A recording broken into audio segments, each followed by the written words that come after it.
the game drive radio a bit. That's just so we can all figure out where everyone's going, so we're not covering the same area, maximizing our chances at finding those animals.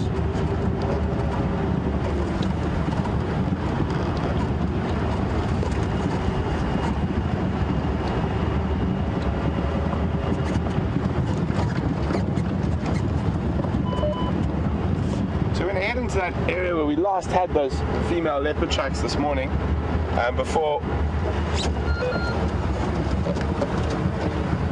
we decided to head off to go have a look at that young male leopard.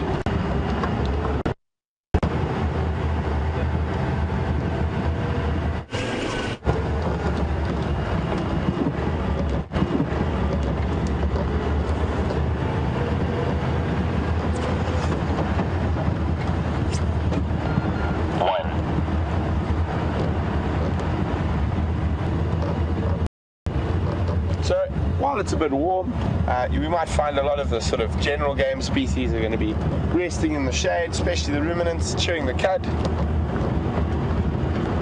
And as it cools down, we'll start seeing a bit more movement from animals. Oh, and hopefully a bit more movement from the cats.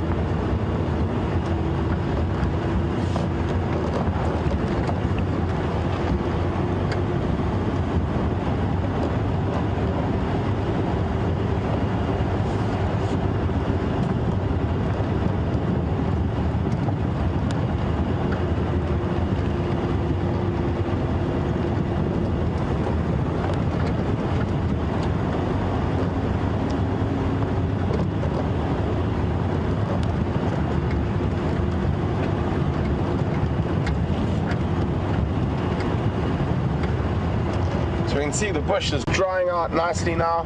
And the colours on the trees are almost all yellow on the ones that are busy losing their leaves. Some of the marulas still have a few leaves left, but not for too much longer. And definitely my favourite time of the year in the bush is the dry season.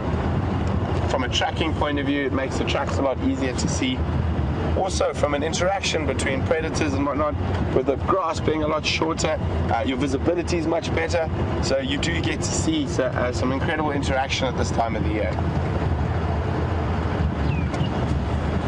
Not to say it's not there during the wet season, it's just a little bit harder to find.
So for those who are on the sunrise safari, I heard there was a little bit of confusion about that Stevens beaked blind snake.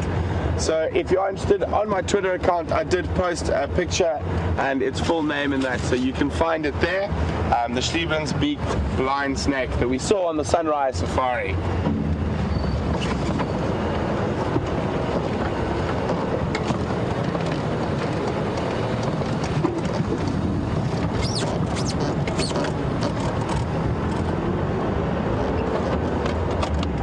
Here's a nice, let me just go back a little bit. Beautiful big tree. The road in this area is actually named after this big tree. Quite a unique tree. The little tree to the right is also of the same species, but magnificent tree. The seeds can be used to make firewood. You can see it behind that little combretum. There's the big tree at the back with that very distinct twisted trunks. So the oil from inside the seeds of this tree can be used to make a fire torch. That's a little hint for you. And it has really big thorns. We'll get up a bit closer. It's actually one of the only trees I think I've never ever actually seen a leopard in. But you don't really want to be barefoot under these guys. You can have a look at the leaves now. So who can tell me which tree this is? Very distinct tree.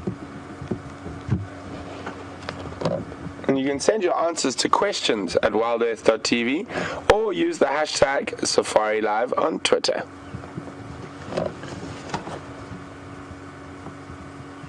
Very beautiful tree.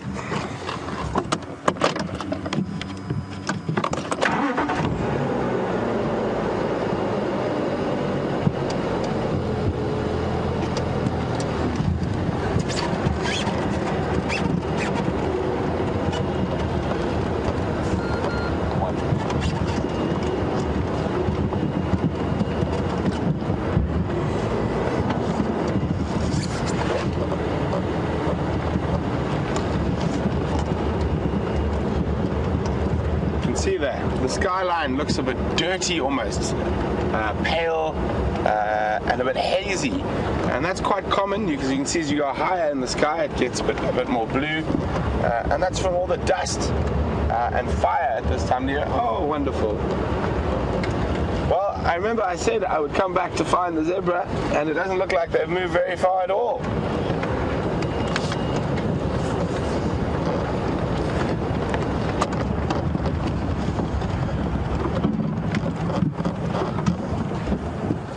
So how many can we see here? I can see 1, 2, 3, 4, 5, 6, 7. At least 7, possibly a few more hiding in the bushes. Now I know I spoke about short grasses being good for animals. Here we have a nice good example of a grazer on these short grass plains at the edge of a seep line.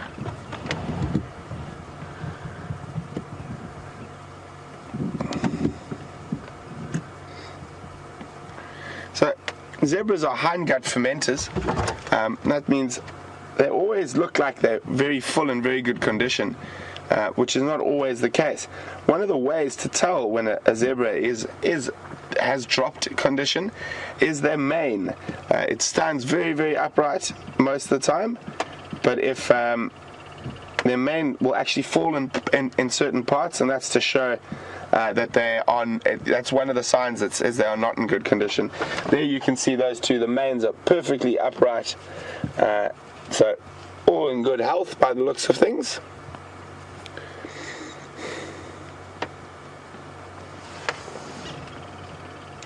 Mother and a foal.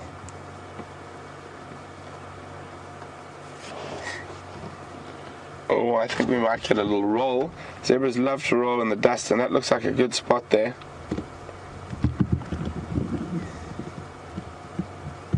Oh, not today.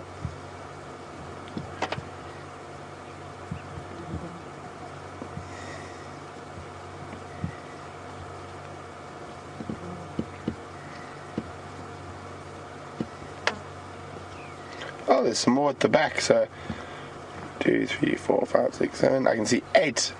Could be a few more even. The one to the closest to us on the right is the stallion. Much thicker neck at a quick glance. Let's get a little bit closer.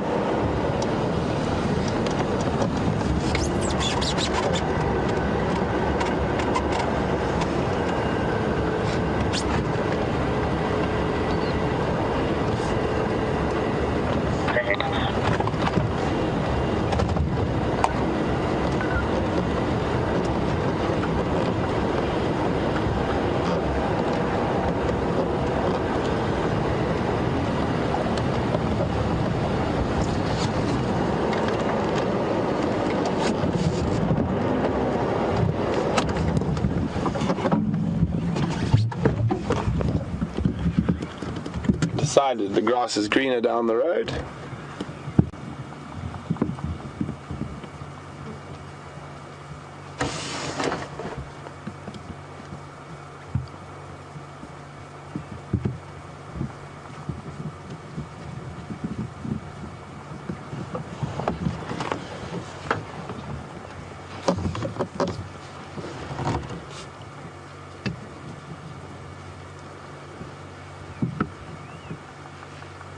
see if we can get a bit closer now. There's also a herd of impala with them.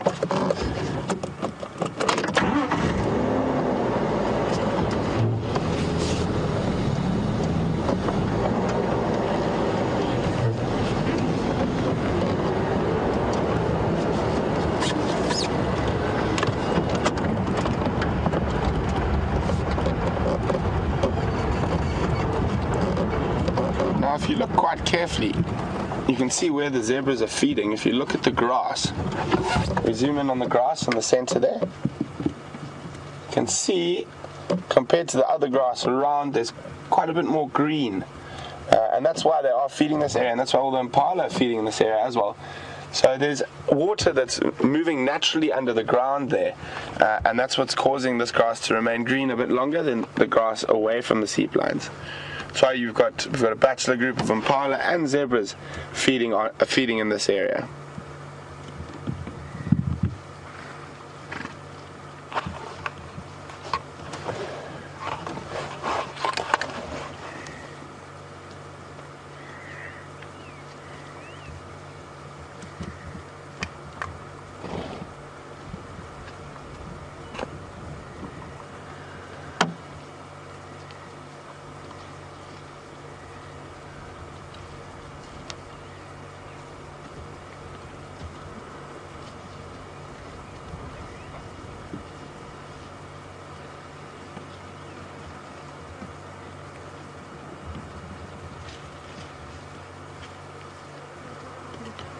Well done, Deb, Kathleen, Meg, on getting the correct answer, and Julia about getting the correct answer for the torchwood tree that we just saw. It's called a torchwood, or green thorn. That is the name of that tree.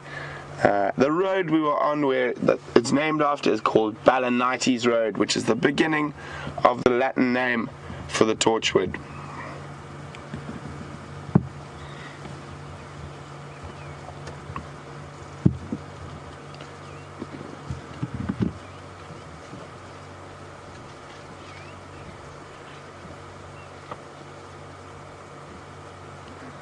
Well, I know a lot of the regular viewers will know I like to play a few games with you guys, specifically to do with collective nouns.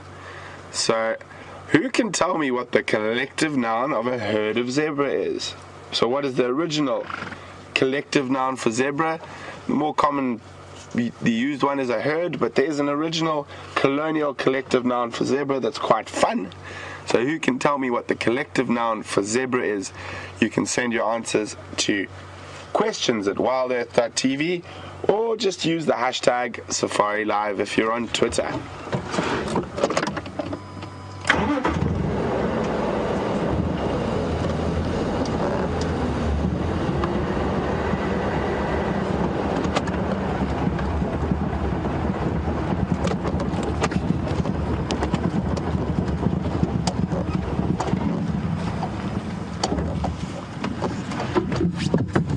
There we can see the zebra and impala feeding on these short grasses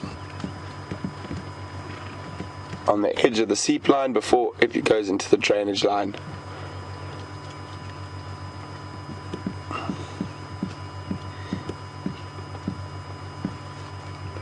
There are the two foals.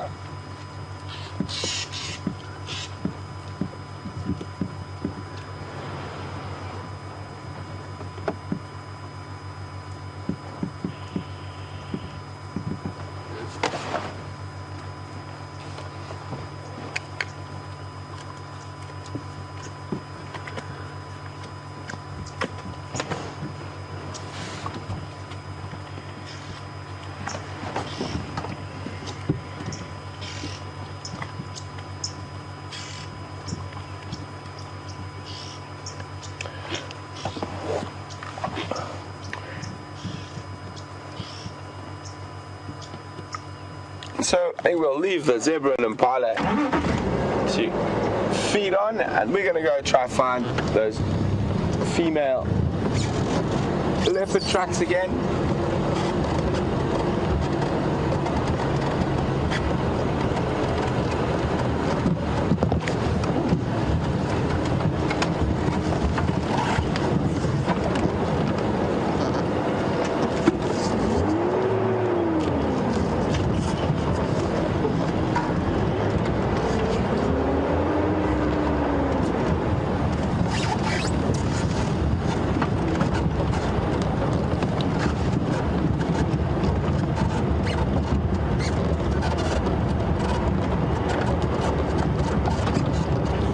afternoon mobile stations. Is any station copying me?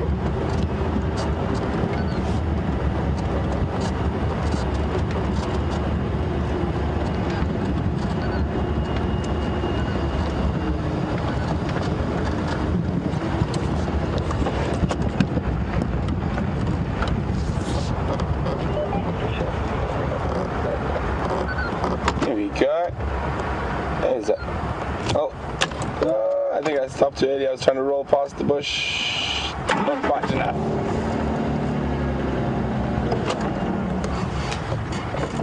A lone wildebeest bull. Also utilizing these short grass plains on the edge of the seep lines.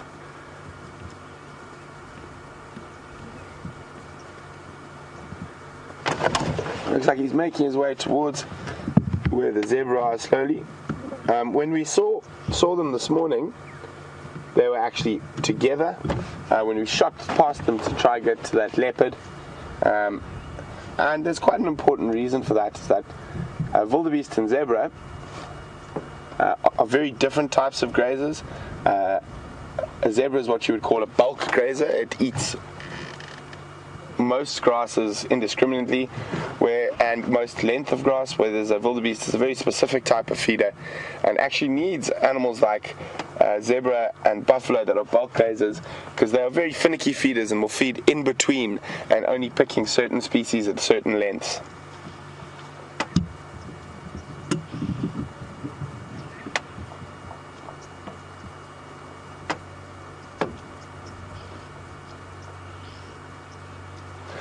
Oh, lots of general game on these short plains today.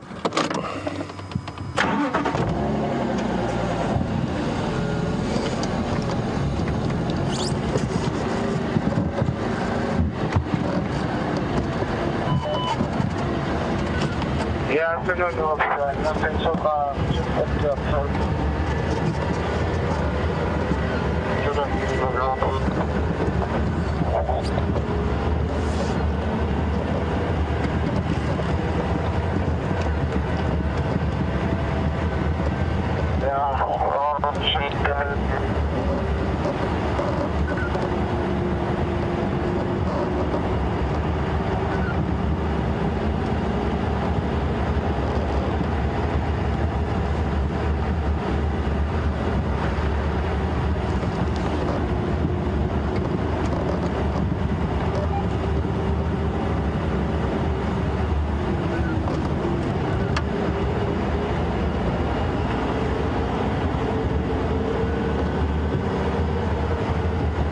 Looks like you guys are on fire today with your answers. Quick.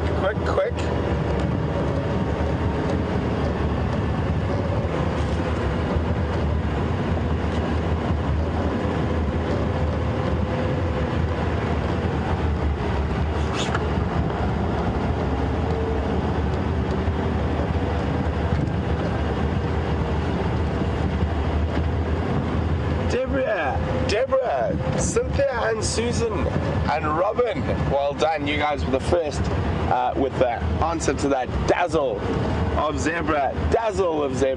I think it's quite fitting, all those stripes. Oh, hello, little one.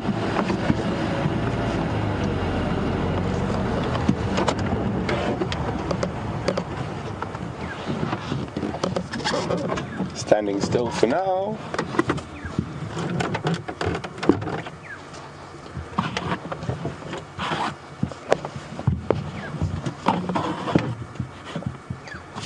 Little male steenbok. Oh, he's got a itchy bum.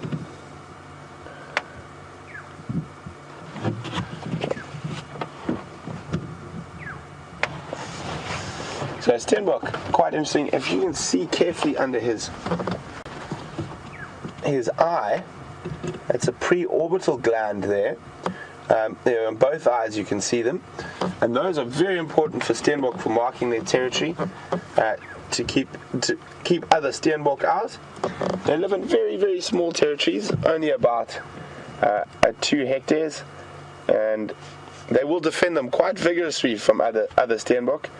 Because they live in such small territories, they bury their feces to try mask their presence in an area from predators. They also are monogamous. They do the moisture they eat and from the dew in the early morning. So I'm quite sure the female will be somewhere around here quite close.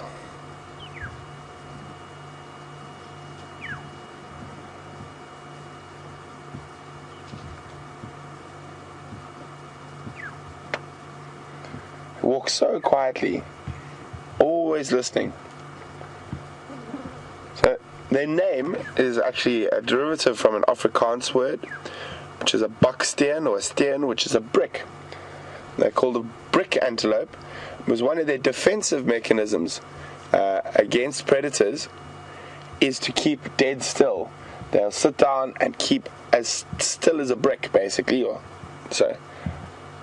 And I've actually seen wild dogs sniff within 30 centimeters of them, and with them keeping still, the wild dogs, without them moving, the wild dogs didn't get that chase trigger, and they just completely moved on from the area, and the steenbok was completely safe.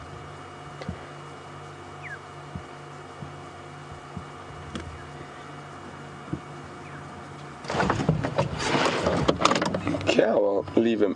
This afternoon foraging. This is a strange looking track up here.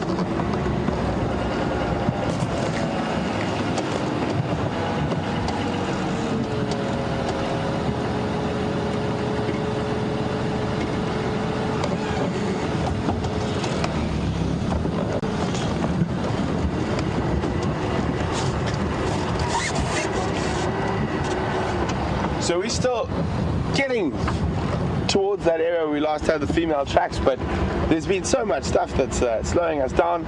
So we're going to cross over to James, and that's going to give us a chance to get into that area, and we'll see what James has been up to, and we'll catch up with you a little bit later.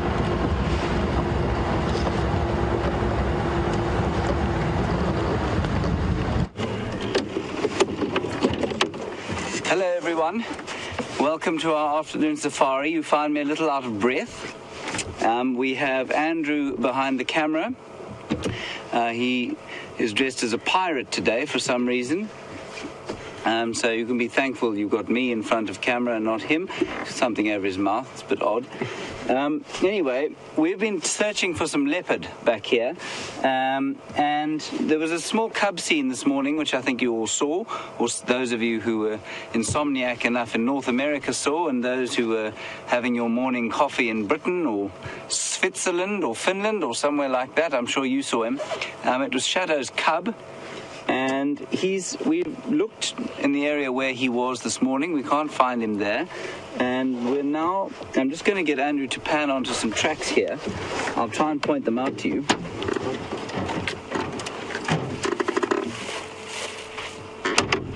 So he was over there, down in the depression down there.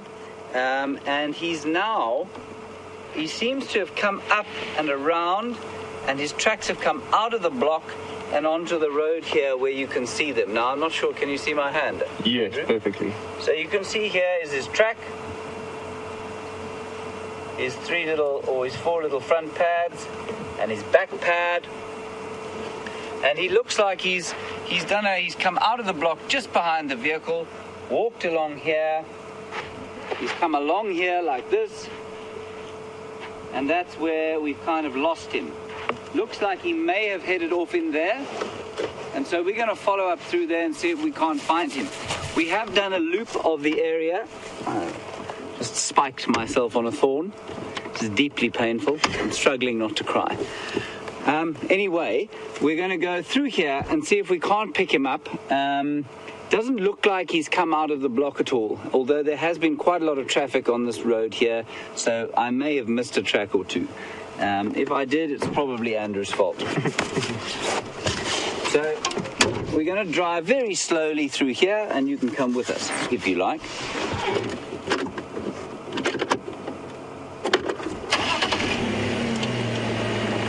It's quite exciting for me because I've never seen this leopard.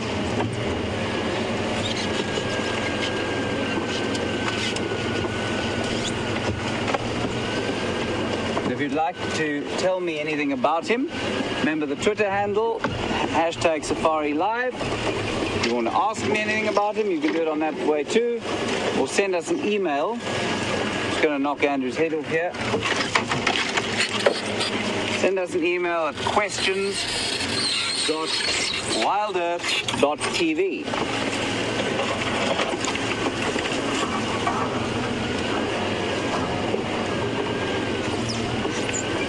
Now, I believe this leopard is about 8 months old, and so it's quite unusual that he's not with his mum. She's probably out hunting, and it's unlikely, if she hasn't come back to fetch him, it's unlikely he'd have gone far from here.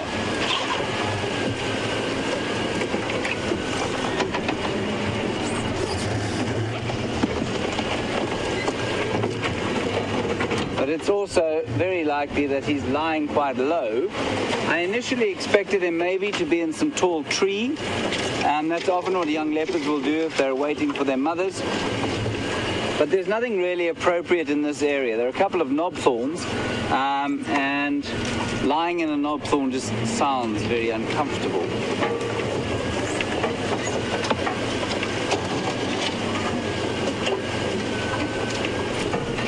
So what we're looking for is probably in the deep shade, lying low in some thick grass. What we don't want to do is freak him out. While he is quite relaxed clearly around vehicles, he will be quite easily frightened if we're not careful.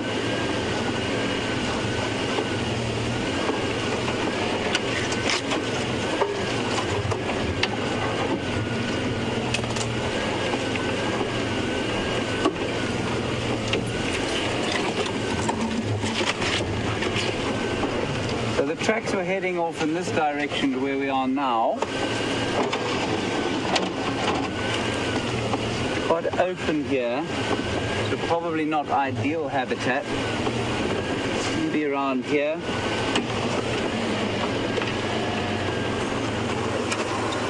From the look of his tracks, he's not a very big fella yet, so you'll find it quite easy to hide from us and our human eyes.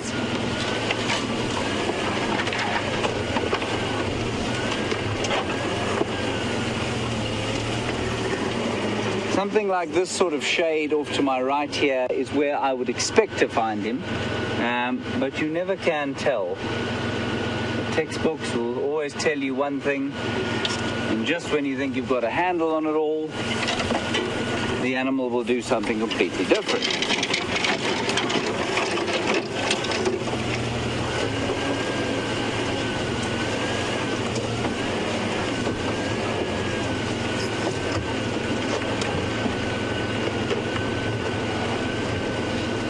Big termite mound over there, which I'm just going to go past, and then we'll probably go back out onto the road and see, and sort of do a wider loop, if you like.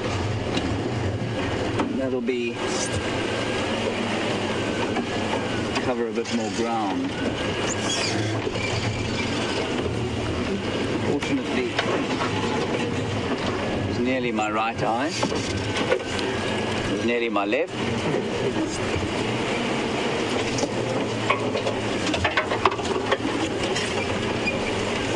There's an encroacher species that we just flattened called Acacia exuvialis, or the flaky thorn. Plenty more where that one came from, so fear not.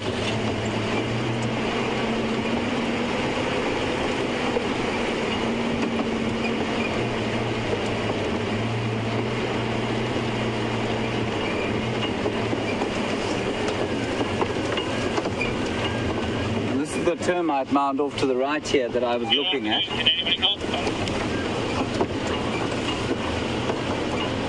Maybe in the shade of that quarry bush.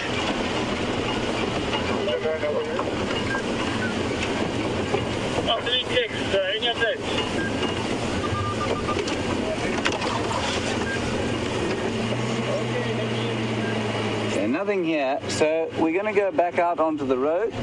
Slightly wider loop, and then see if we can't pick him up, pick his tracks up there.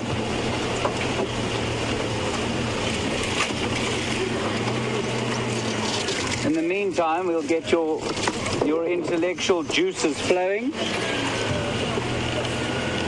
I know you know what those are. So you can tell me what they are first, and then you can tell me what they're used for.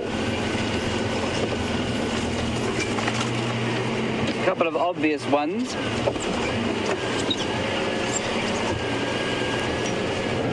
Beautiful four-winged fruit.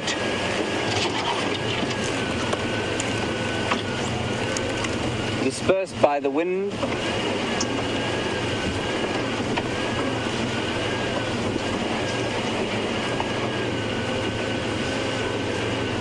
Many hundreds of which... Oh, I see, sorry. Andrew is signaling to me wildly to tell me that my earpiece has fallen off. Right, I think I'm back online.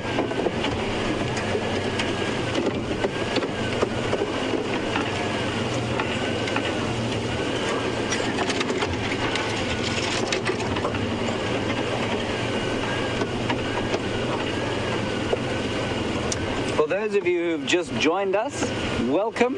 It's good to have you here. I have to ask where you've been. Never mind, we'll forgive you this time.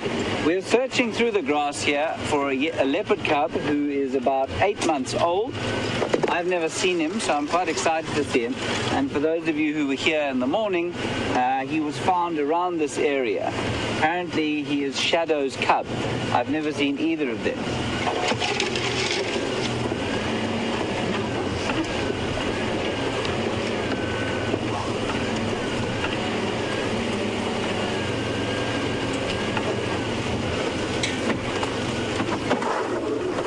Trying to look for is just to see sort of appropriate places for a small cub to lie, like in the deep shade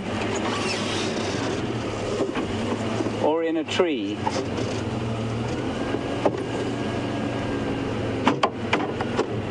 I'm going to have a look there with my binoculars.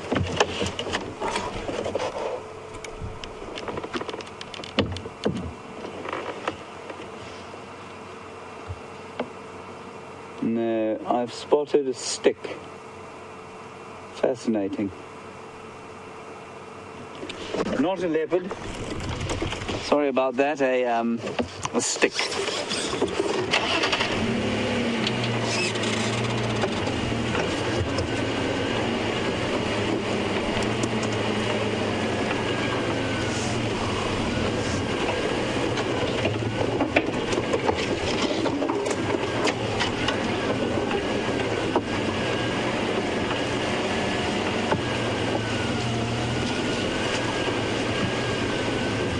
Suggestions from those of you who know this leopard and where he might like to hide, be very welcome.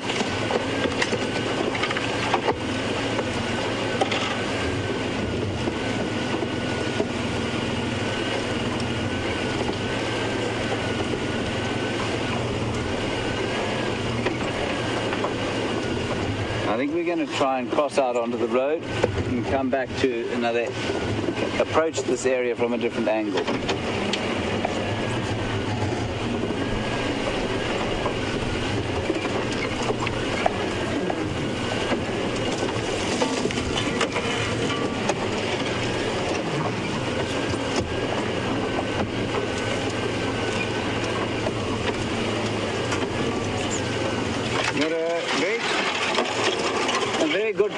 From Susan in the Netherlands.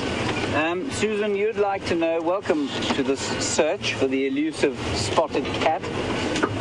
You'd like to know if a cub of this one's age, which is about 8 months, would survive if its mother died. The answer is, in this environment, it would be highly unlikely. Sorry, I'm just going to get Andrew underneath this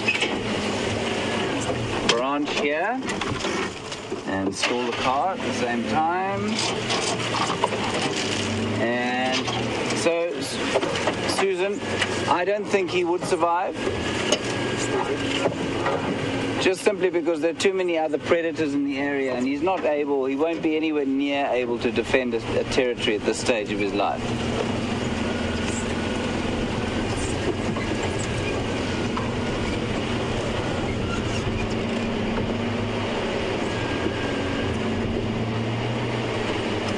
came out here originally. Seems to have gone back in. But he may have found a Franklin to chase or a scrub hare and ended up miles. Oh, we've got more tracks here. There he goes. You see him, Andrew? A bit too close for me. Too close, sorry. So he's come, seems to have turned on and come up the road here and gone in over here. Well, let's follow the tracks and see where they lead. At the end of them, there must be a leopard, presumably. Unless he's learned to fly.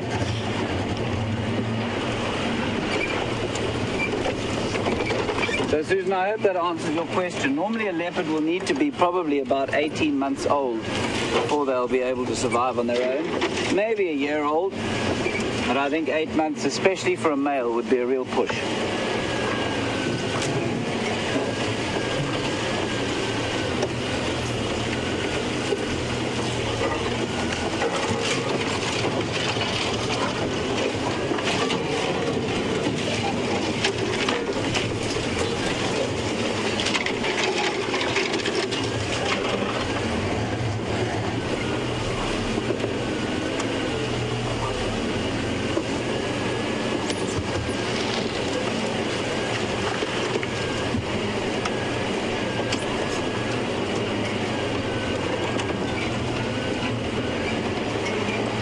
Looking in the top of the marula trees, they've got the smoothest bark, so they'd be the most comfortable place for a delicate leopardine belly to lie.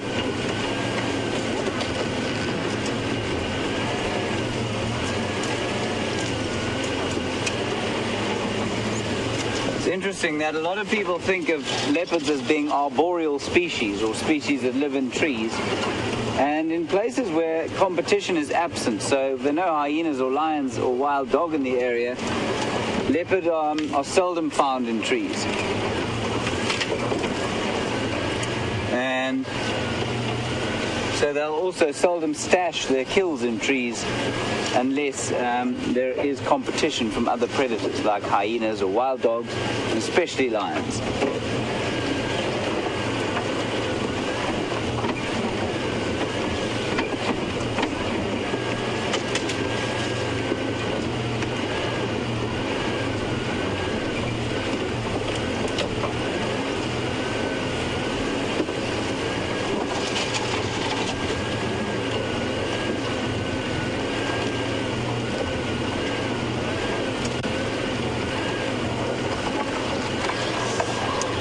Few answers to the question on the seed pods, which we're going under again, different tree.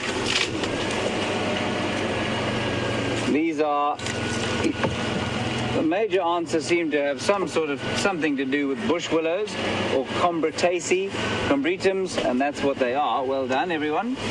Somebody got it exactly correct. They are, in fact, the russet bush willow. Marlene, you're a tree genius. The russet bush willow, Combretum herreroense. Named for a Namibian tribe, the Hereros. Why? I have absolutely no idea.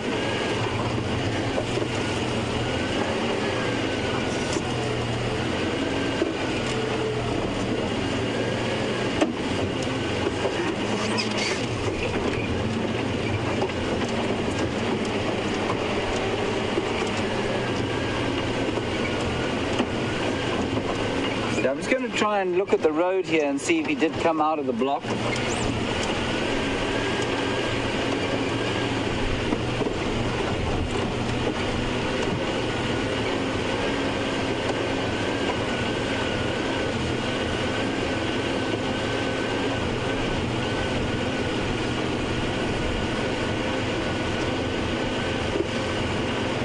There seems to be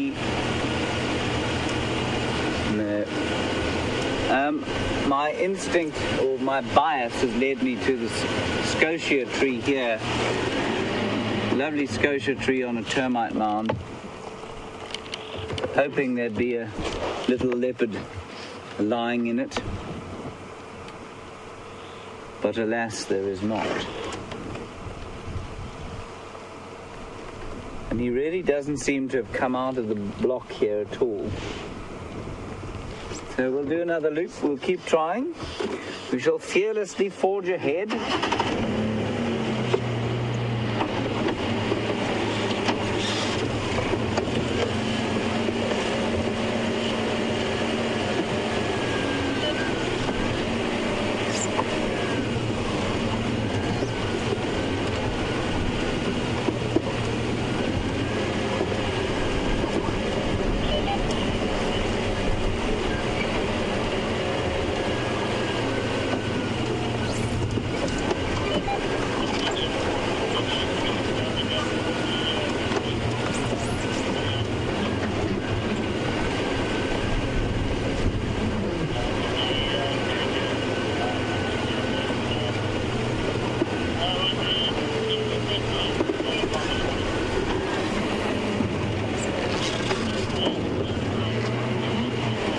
Cecilia on Twitter, welcome to the afternoon game drive, or afternoon bush bashing as it is at the moment.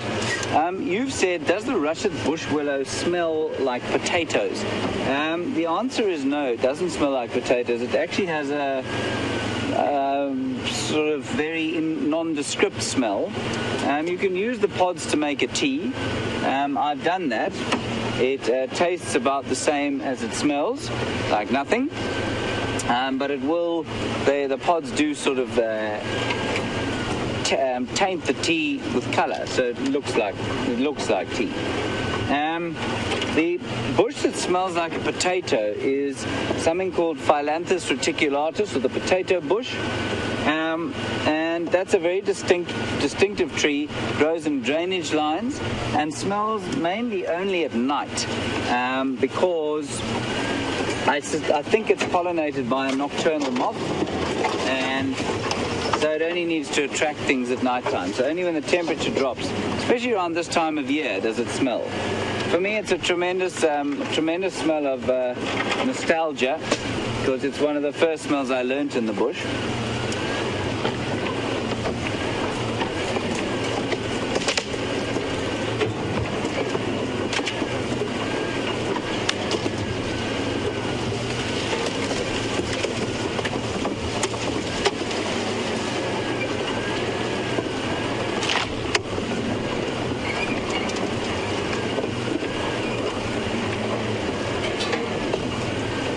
On Twitter, welcome.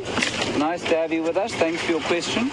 You'd like to know if the cub is old enough to climb trees at this age. The answer is absolutely yes. Leopards will start climbing trees from almost as soon as they come out of the den. So probably from not much older than a month, they'll start to climb.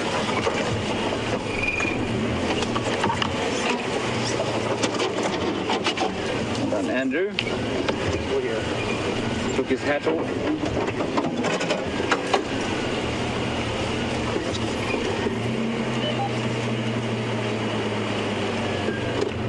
Just going to sit here for a few minutes and have a listen. Often what happens is we bash around in the bush like this and we don't hear anything, and the birds, especially things like the drongo, will alarm call when they see a leopard, as will the sticulars, or the helmet shrikes, or the batises. And so if we drive around and we bash the trees over and we have this noisy engine revving, we often don't hear the birds. Is any updates of where? Of course, there's nothing but stony silence from all birds at the moment.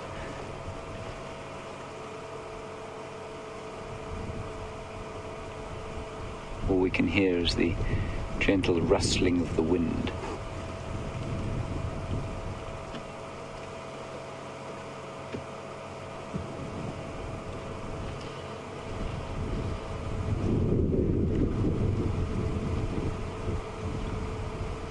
I suppose the wind through a camera doesn't sound quite the same as it does in reality. So it's quite pleasant for us. It's probably a bit of a grating noise for you. Right, nothing going on here. We're going to do a slightly wider loop this time and see what we come up with. I've been tremendously frustrated by the leopards on this reserve since my arrival. They have conspired to make me look foolish.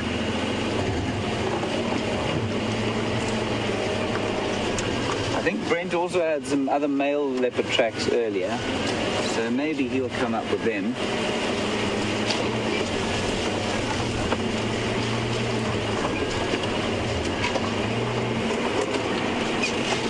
Another game drive ahead of us. They're driving rather too fast to be following a leopard, unfortunately. There goes Andrew's leg. Sorry about that, Andrew.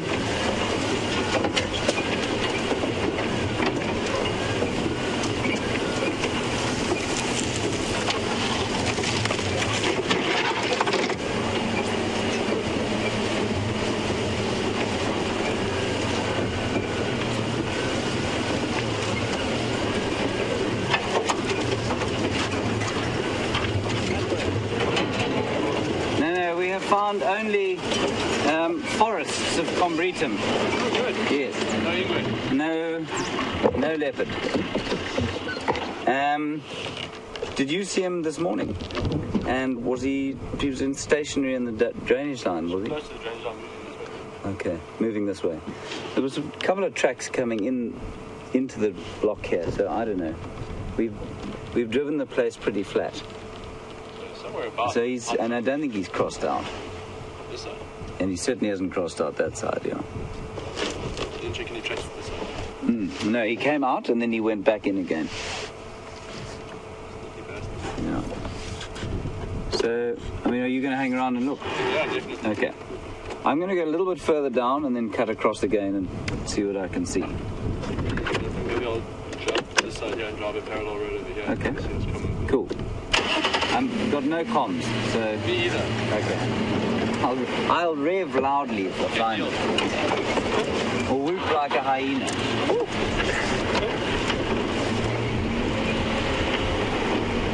Right.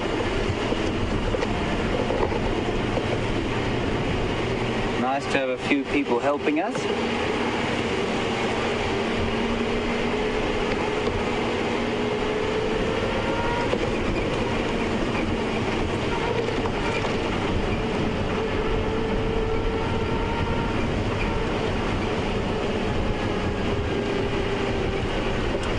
Proverbial needle in a haystack stuff.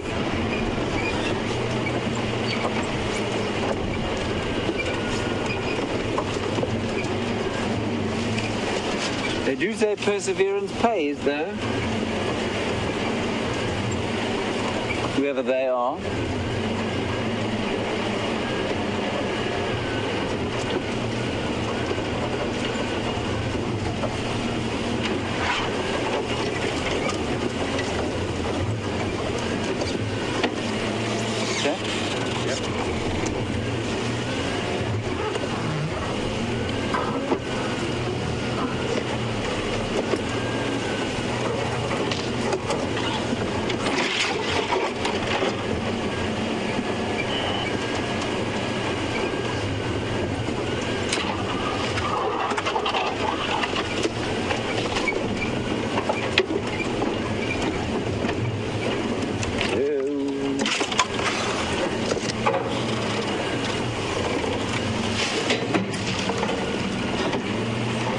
Possible that his mother has come to fetch him, but we would probably have seen her tracks then.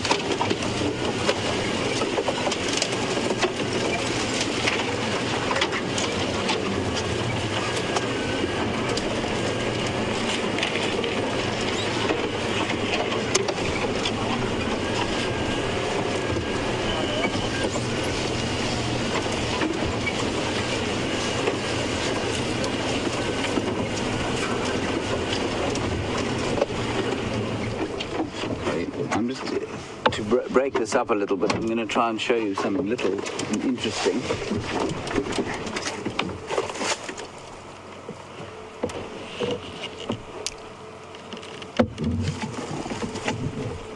Now, let's have a look here. Sorry, Andy. You can see there that this thorn has been stung by something called a slender ant. Now what they do, that's a stung thorn. And this one is not. So you can see how the stung one is swollen. A bit like your skin might swell if you were stung by an insect. And I'm just going to open this up and see if the ant isn't still inside. No, he's not. He's gone already. But you can see that's where his home is. That's where the larva lives. The larva goes in there and eats out the nutritious sort of pith in the side of in the middle of the thorn, and then goes on his way and bites another thorn and lays his eggs. Or her eggs, sorry. Males don't normally lay eggs. Okay, let us continue after that small cameo in the quest for the spotted cat.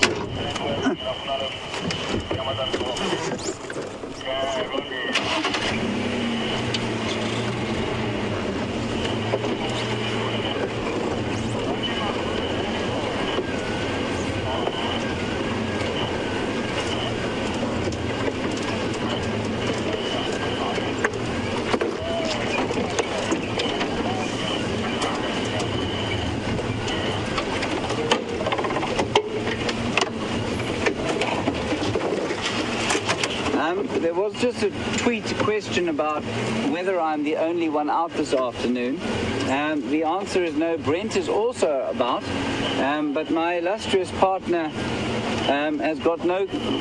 seems to have trouble with his communications. So something's wrong with his signal, and that's why you're not seeing him at the moment. So I'm afraid you're stuck with me for the next little while.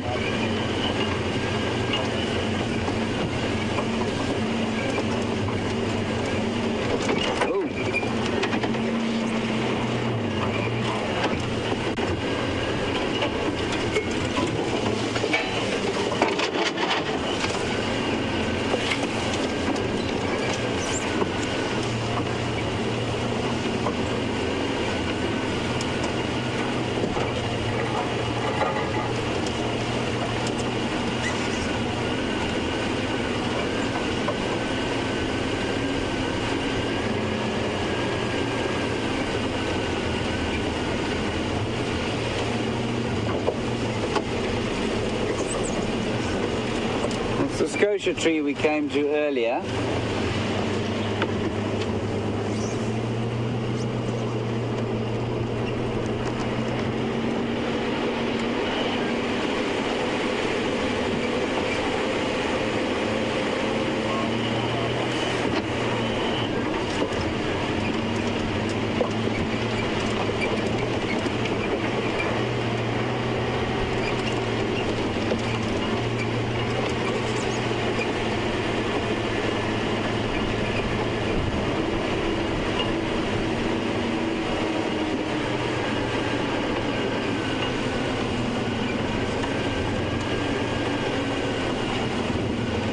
No tracks on the road.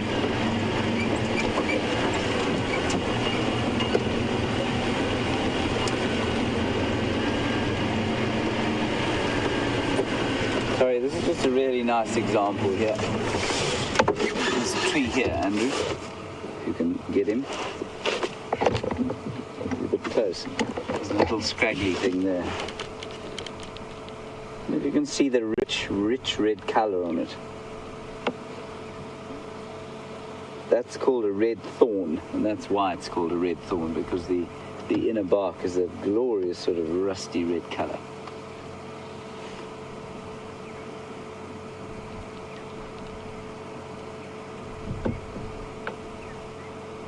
One of many acacias we get out here. And we've got knobthorn acacias, Acacia exuvialis, we've got Acacia nigrescens. We have Acacia nilotica. We have Acacia burkii. We have Acacia erubescens, maybe. I haven't seen them here, but they should be here. So with all that Latin, we will proceed with our leopard.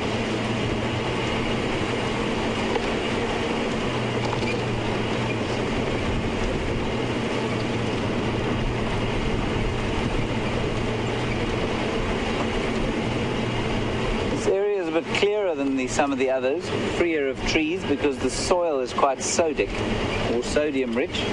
And you can see that, I don't know if you can see it in your camera, you might be able to. The soil's quite white, it's quite pale.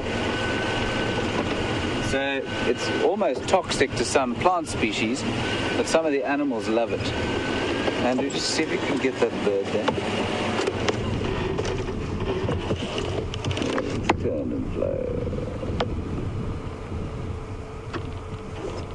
See if any of you can identify him.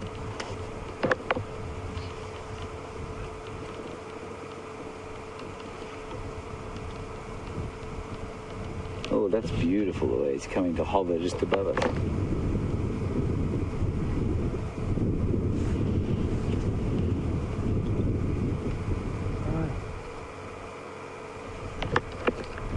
Glorious bird with very ignoble intentions.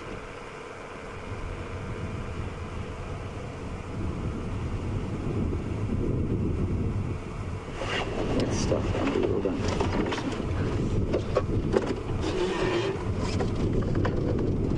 Any ideas? Send me the answer.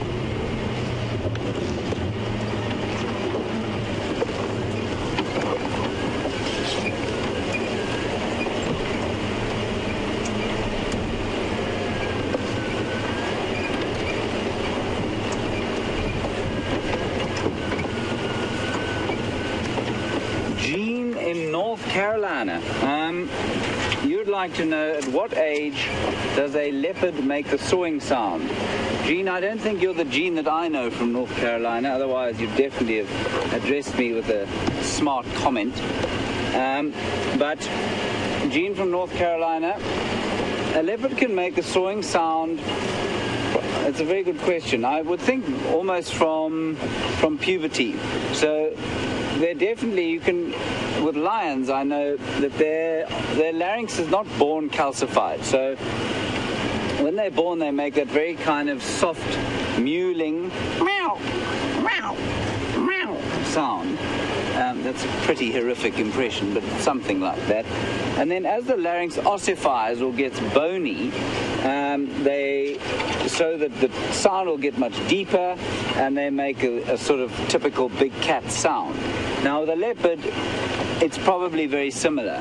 I suspect around about 18 months, the larynx will start to ossify, and so the sound will get deeper, and then they'll start to make that throaty kind of growl.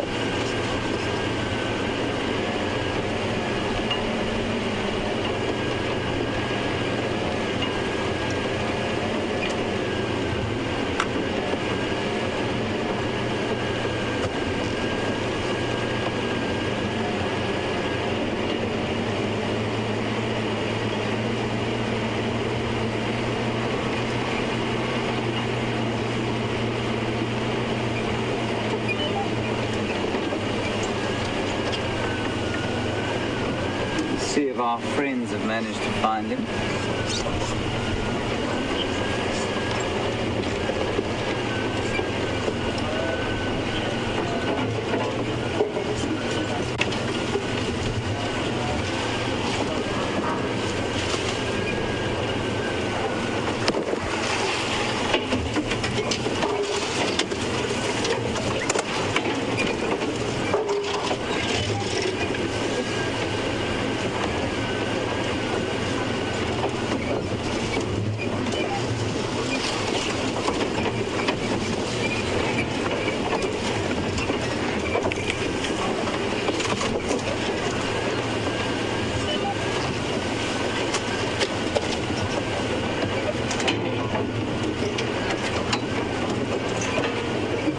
This vehicle's going to give up on me. It's going to tell me it's had enough of the abuse.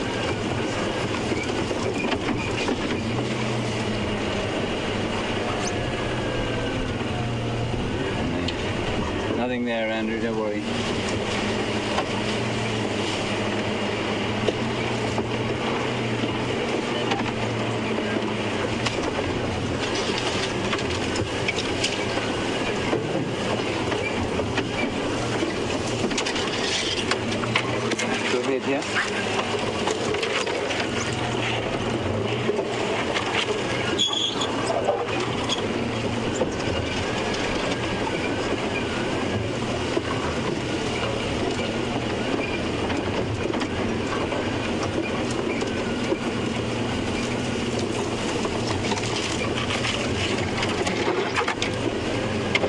Bryan on Twitter, the resident bird genius for the day. You correctly identified that bird as an African harrier hawk, or gymnogene, the old name, and that is indeed what it was. I said with nefarious intentions because they normally pluck sort of nestlings from the nest. So from an anthropomorphic point of view, they're not particularly nice. Ooh, there we go. Here we go. Tracks of the leopard on the road here.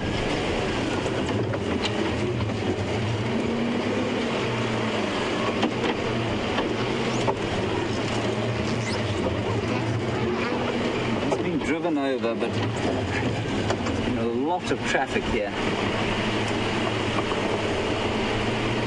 Just going up the side of the road there, Andrew. See how fresh those are.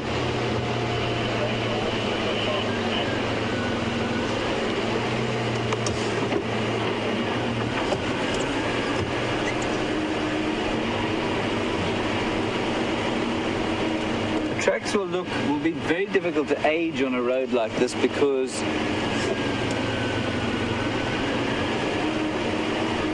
there've been lots of cars coming up and down, and so that'll create a wind, which will in turn blow sand into the tracks, which would normally be quite a good way of aging them, but very difficult in this situation.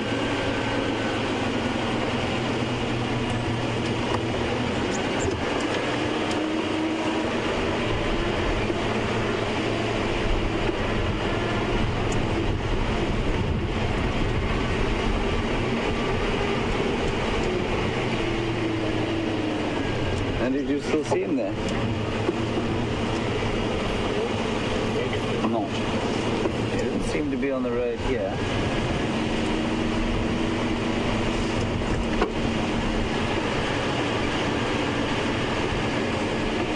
Let me switch off and have another listen.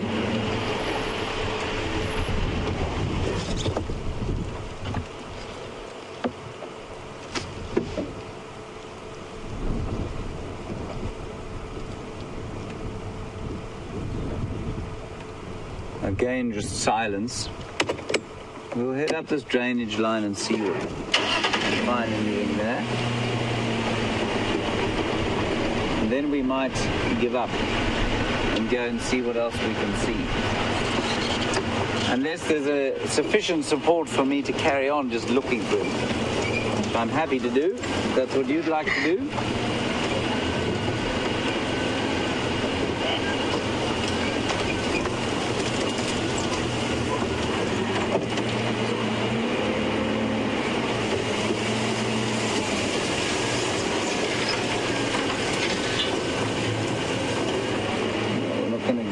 This way.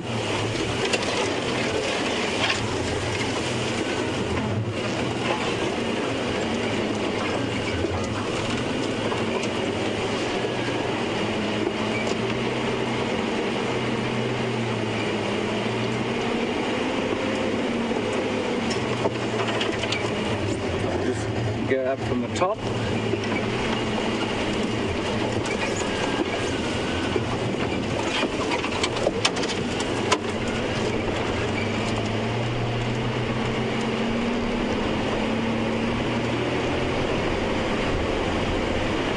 I believe Brent is back online, which is nice.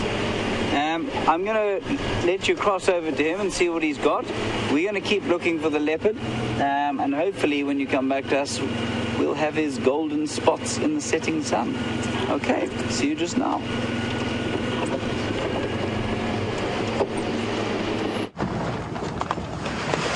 Welcome back, everyone. Sorry, we've been gone for so long. We had a minor radio difficulty, so we had to go get that fixed quickly. All working now, so off we go again. We did get back onto those female leopard tracks. She actually came all the way down to the edge of quarantine clearing. We're right on the sort of southern edge of quarantine at the moment, and we're just having a careful look around here. I mean, these tracks are quite old, so hopefully she's laying up in this drainage line somewhere, and she's going to come out now. It's getting a bit cooler. Other than that, we probably, if we don't get any luck in this area, we're going to go check through around the dams, maybe head up towards Buffelshoek and see what's happening in that part of the world. But welcome back, and let's get the sunset safari going. And thanks to James for holding the fort while we were away.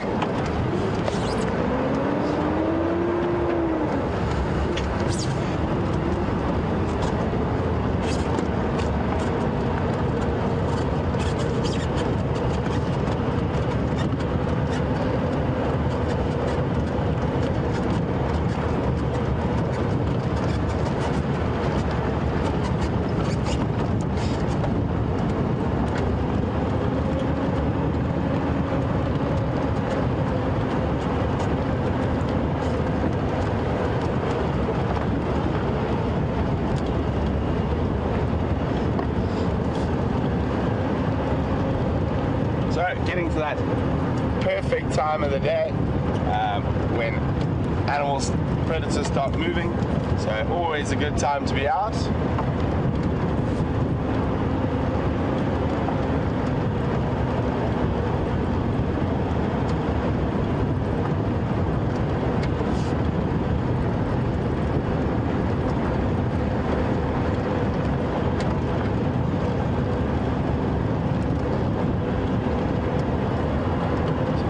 Seeing any tracks here. It is possible that she's gone into these thickets down to the south of us. Let's check very carefully around here. And some hyena tracks.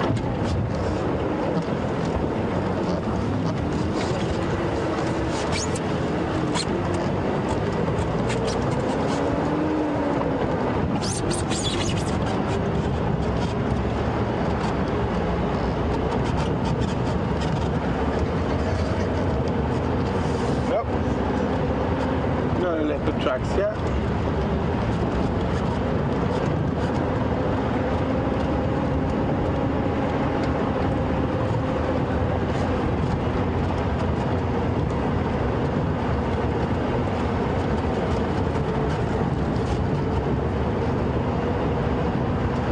Hi Pamela, welcome to the Sunset Safari, Pamela.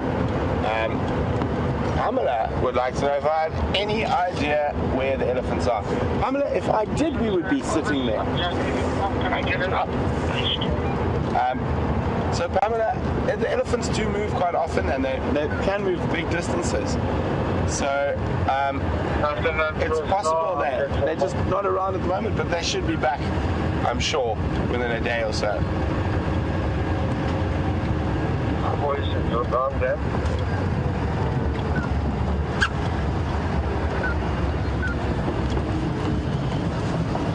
So as I said, didn't get any luck through there.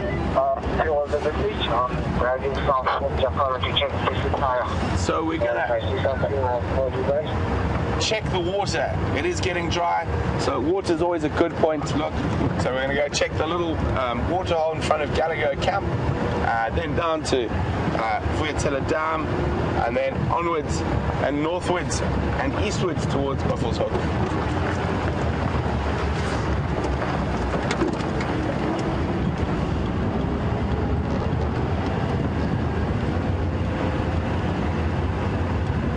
So I was saying earlier, this is the beginning of my favorite time of the year. I probably have to say my favorite time of the year is sort of the end of October, beginning of November. It is incredibly dry, but it's also incredibly warm. And there's very little water around, there's very little grass. So the animals are pushed onto the remaining water points. Your visibility is amazing. A lot of the trees don't have leaves. The grass is very short. So it's a really, really good time to see things. And also from a tracking point of view, tracking of the predators is much easier at that time of the year.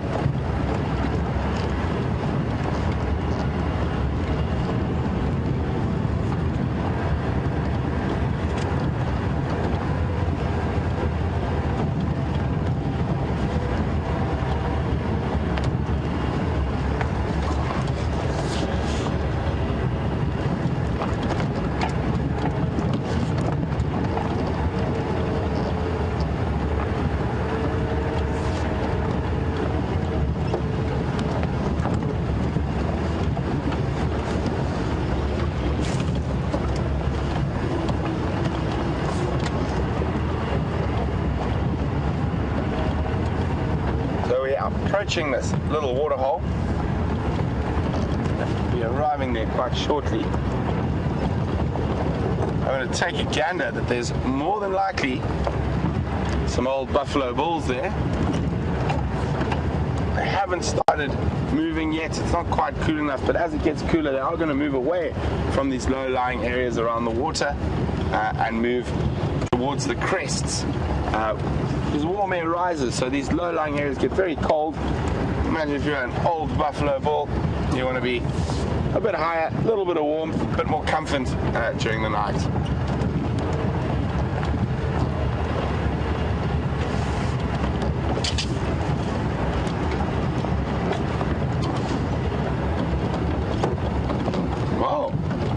I might have been wrong. Not a buffalo bull in sight. Oh, look at that. Stunning color.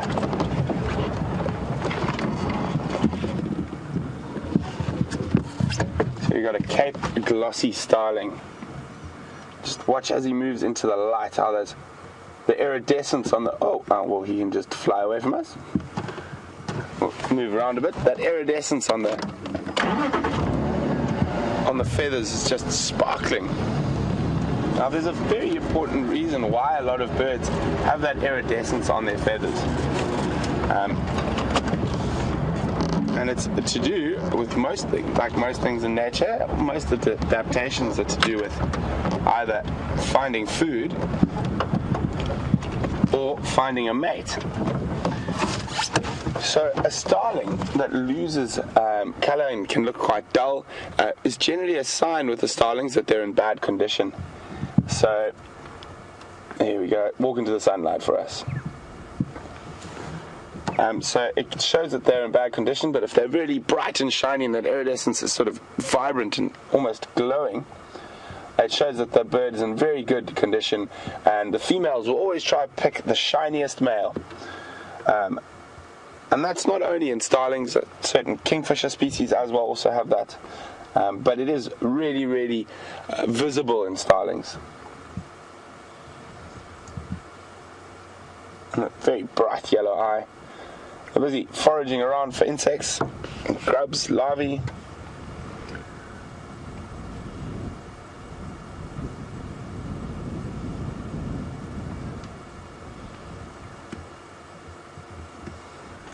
This is a Cape glossy starling.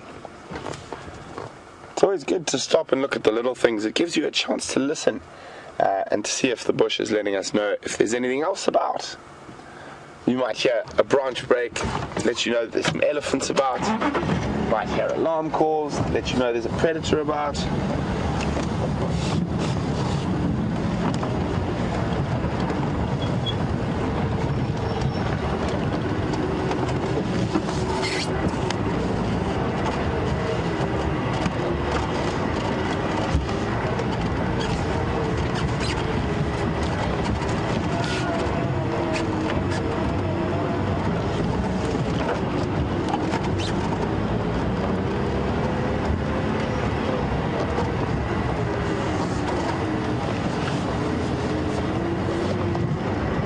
Checking all the tracks carefully.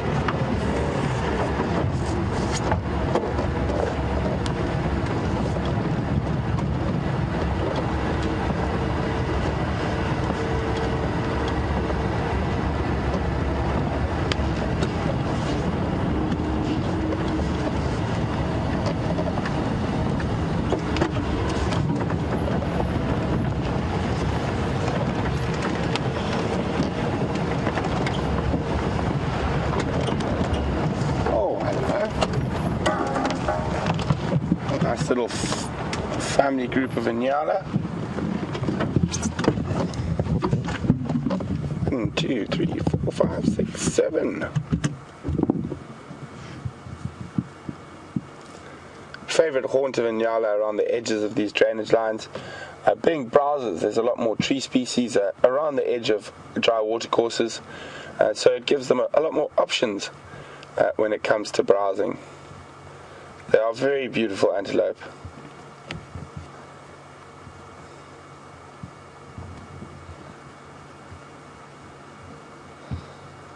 And see their tails.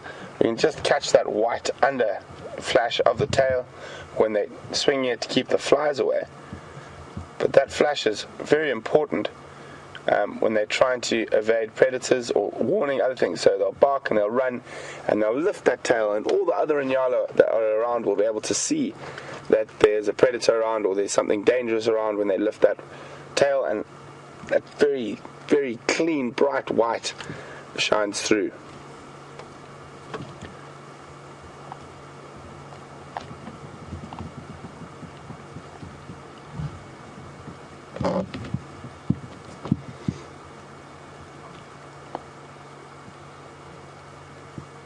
What's it got there? Picked up something small and then dropped it.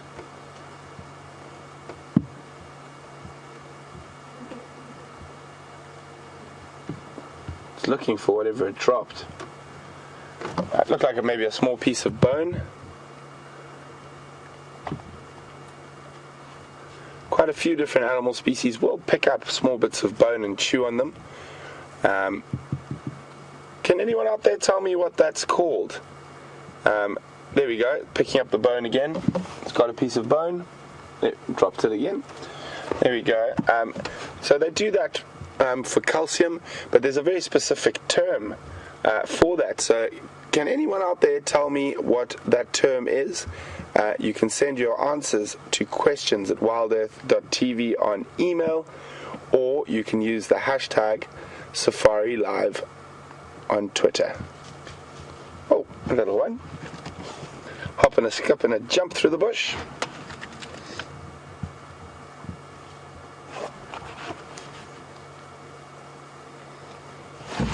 Let's just move a little bit forward.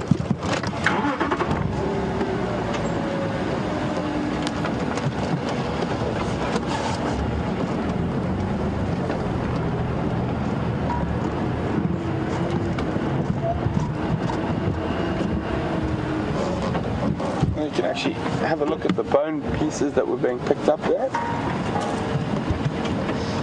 Very difficult to tell what type of animal that's from, but probably from a small to medium-sized antelope, so possibly even from another inyala. But it's quite common practice. A lot of the mammal species will do it. Giraffe do it often. I've seen impala and inyala and wildebeest doing it before.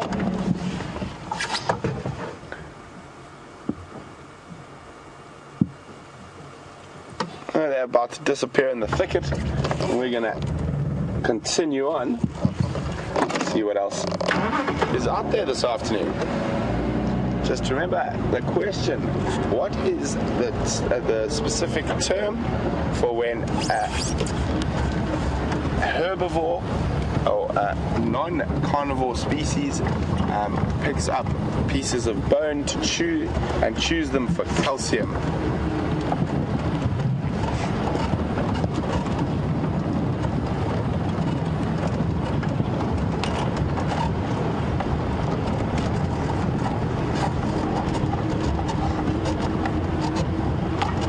Lovely late afternoon light coming through now.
always check the termite mounds. Leopards love to sit on termite mounds.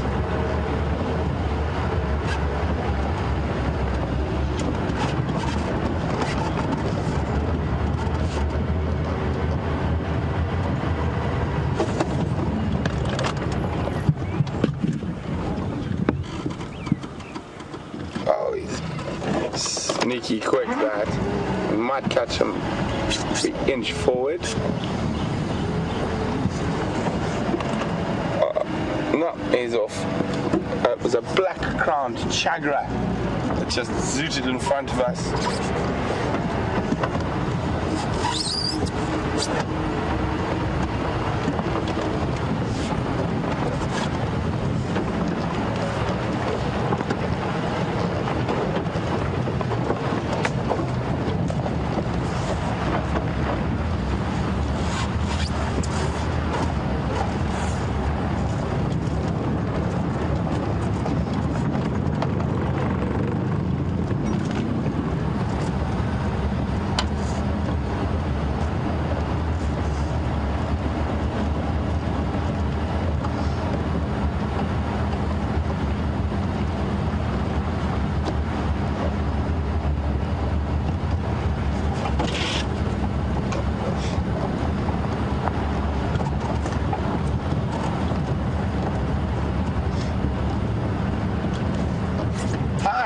Teresa. Teresa's asking us about termite mounds, and luckily enough we have one right next to us.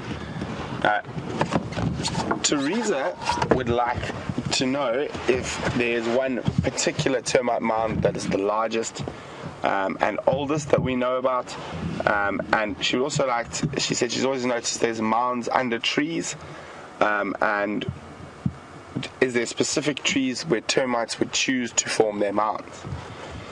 Well, Teresa, I haven't noticed a particularly big one. There are some very, very big ones here that are still active, but I haven't noticed one that's sort of hugely bigger and older than the others.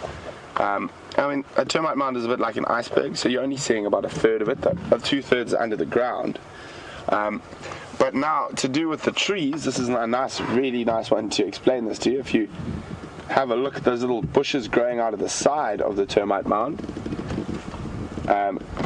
it's not so much the termite mound, the termites that choose the trees, but it's the trees that choose the termite. And what happens is, those there are called grivias, those are little raisin bushes. So you will find that a bird is fed off those bushes, and then they've come to sit on this termite mound. It's a nice vantage point, and then they've defecated on the termite mound. If you go higher up there, you can even see there's a little bit of bird dropping on the termite mound where a bird has been sitting on it.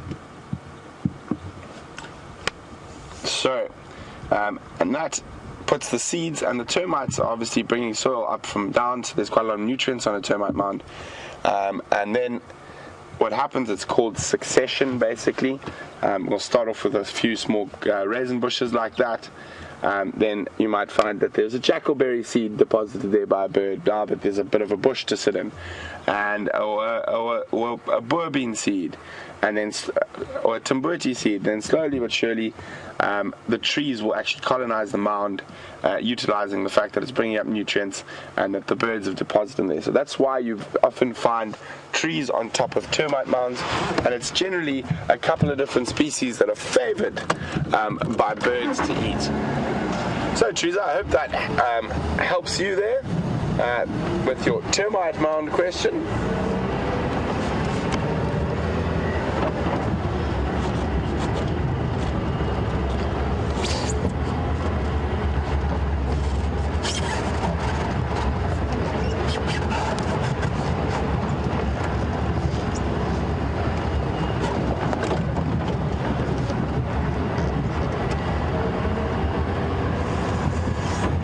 Nothing around the Gallagher waterhole, or we'll tell a dam. So we're going to head north and east towards Buffelshoek. See if there's anything there. Then we're going to keep on the dam theme today. We'll go north and east to Buffelshoek. If we get nothing around Buffelshoek, we'll then go south and west towards Treehouse and Twin Dams and Treehouse. Did have tracks with a male leopard, looked like a young male leopard crossing out at Treehouse Dam this morning, so hopefully he decides to change his mind and come back.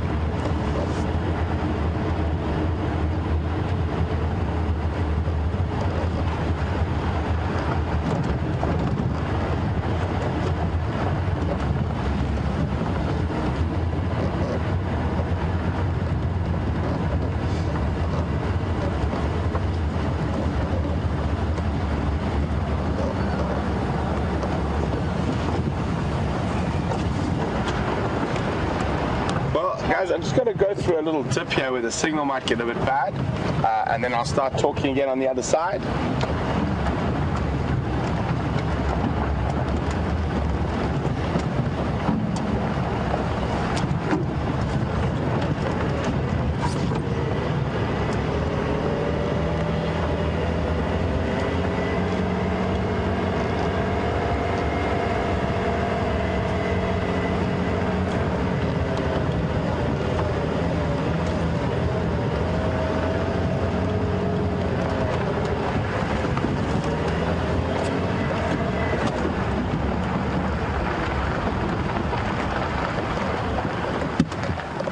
Well done, Pamela and Sharon.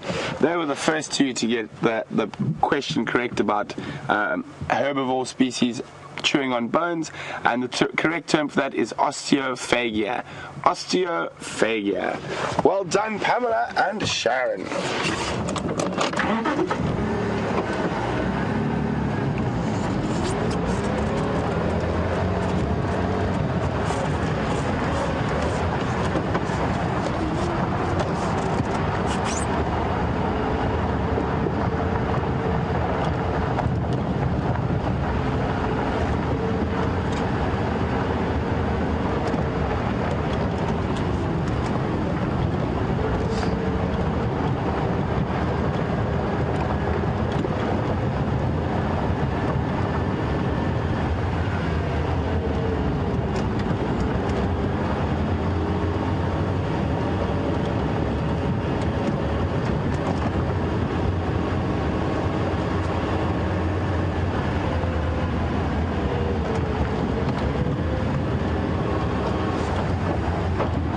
It's always this wonderful late afternoon light, especially now when you've got the different colors in the trees, and you can spot the evergreens a mile away at this time of the year. You just see this bright green bush sticking out like these quarry bushes on the left here.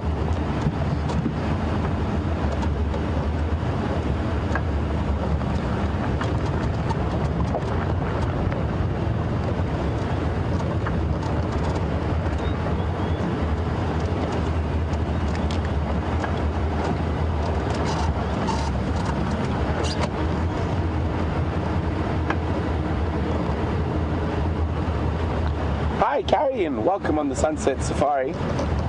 Carrie is asking whether there are any crimson-breasted shrikes in this area. Unfortunately not. They occur further to the north of us, where it's even more dry and more arid. They are an arid species, so unfortunately we don't get any crimson-breasted shrikes here. Just going to stop for a second and listen. Well, very, very important when looking for animals to just use your ears for a couple of seconds.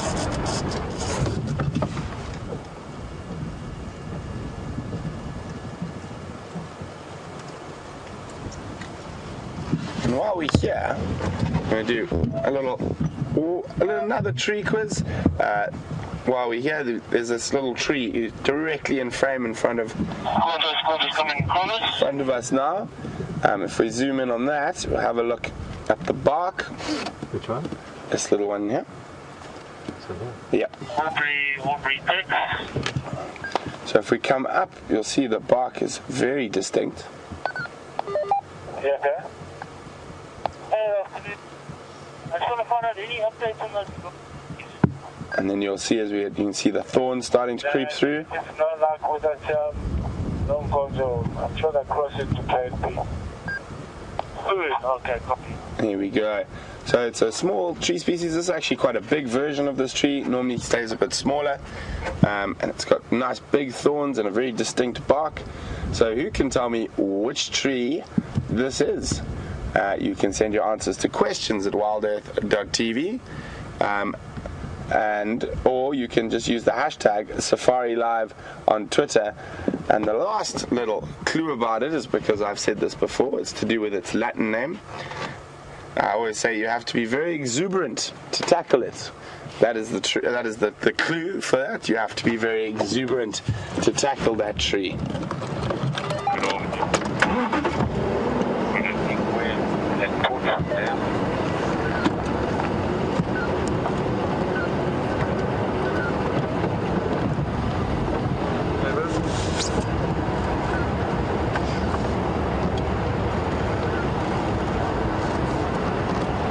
So I am heading down towards a bad signal area again. So if we do have any breakup, I apologize.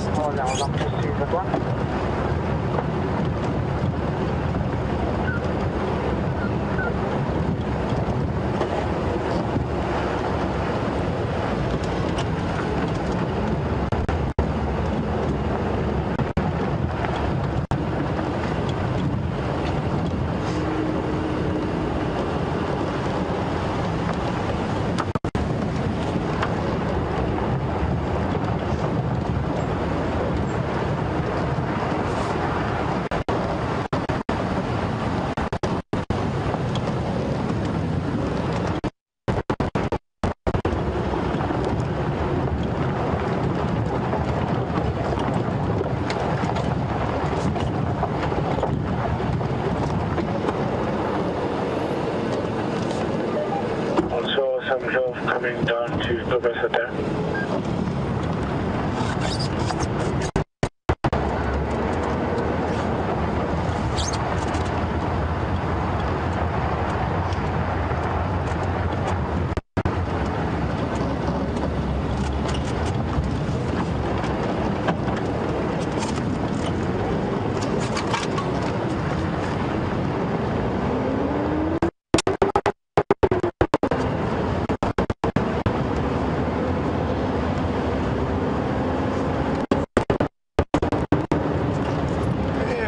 Out of the dip.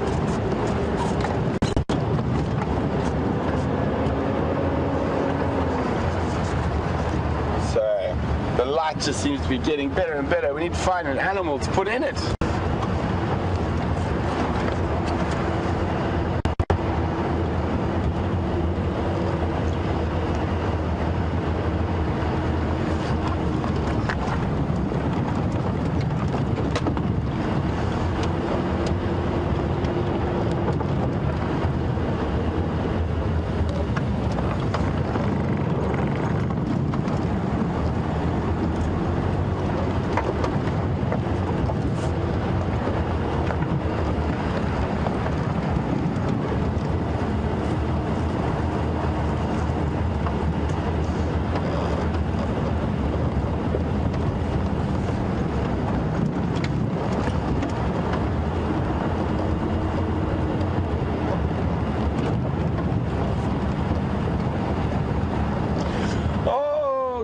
It looks like I've got one that's going to catch you a little bit again. So we've had a few answers in: a porcupine bush, a red thorn, a red acacia, and a paperbark tree. It is none of those so far.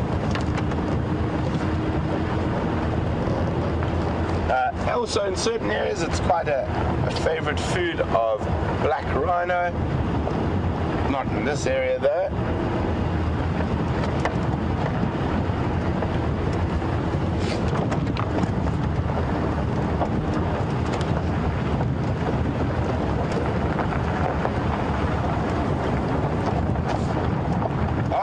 Dan Raisa, that is correct. It is a flaky thorn. The Latin name is Acacia exuvialis. That's why it always reminds me when you see it, and especially it can occur in quite thick stands. You have to be quite exuberant to jump through an exuvialis. Well done, Raisa.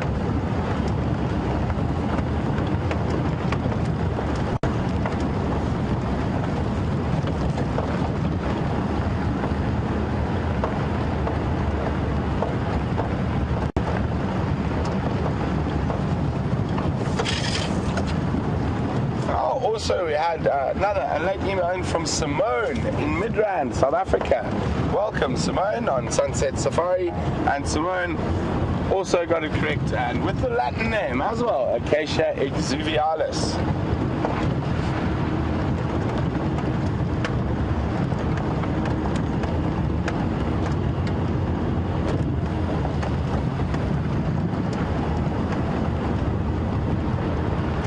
The sun's dipping low.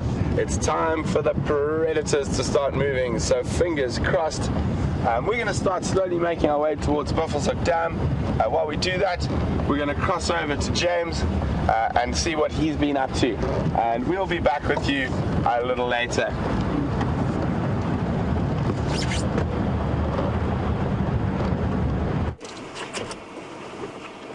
Welcome back to Jiga, everyone. As you can see, we are not looking at a small spotted cat, but a large cud-eating bovid, aka the African buffalo. Tracks of that leopard wandered off into the next door property.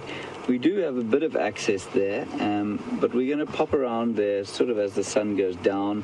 We're going to make our way there from here. And just see if he doesn't pop out as the darkness falls, or as the twilight comes and the edge of the heat comes off the day.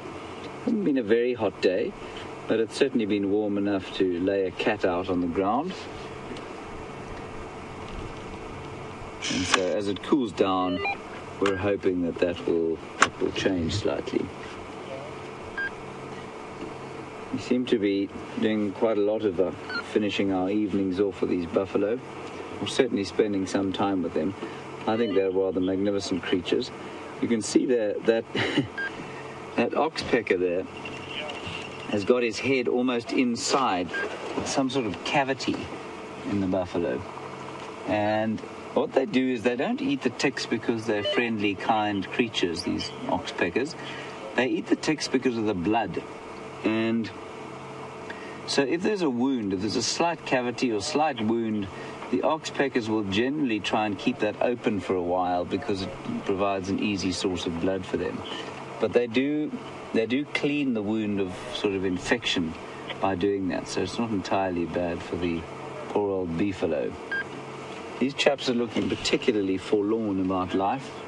I say buffalo look at you as though you owe them money. These ones just look very depressed and in need of a strong dose of Prozac.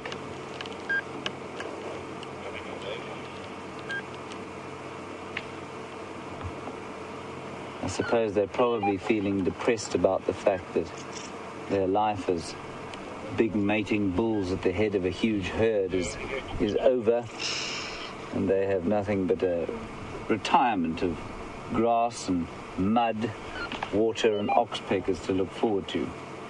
Still, things could be worse, I suppose. I wouldn't mind that life.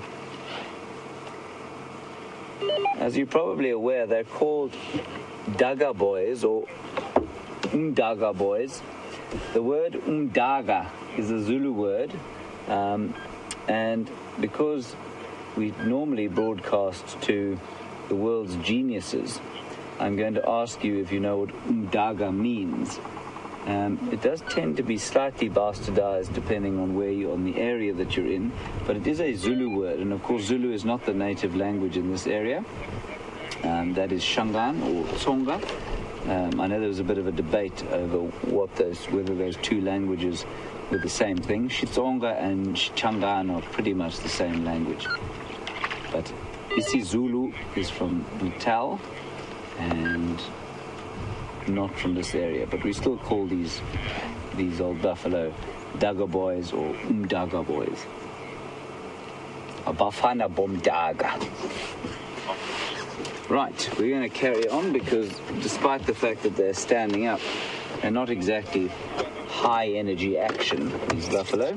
So we're going to head back gently around to where the leopard tracks were to see if we aren't lucky.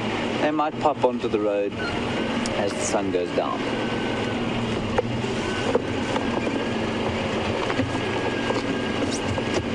Cheers, fellows.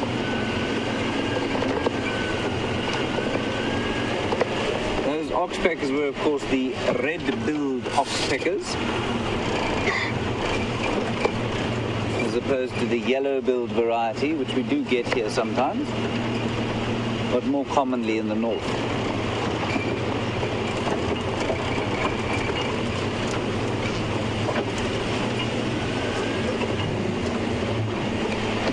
Got a glorious golden light that is starting to bathe the bush.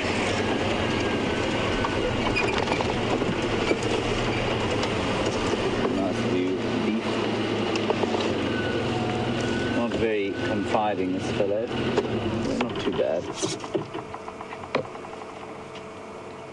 If you listen carefully, yesterday we spoke about the bearded woodpecker. You can hear one knocking in its territorial ta-ta-ta-ta-ta-ta-ta-ta-ta on a hollow tree just nearby. See if he does it again.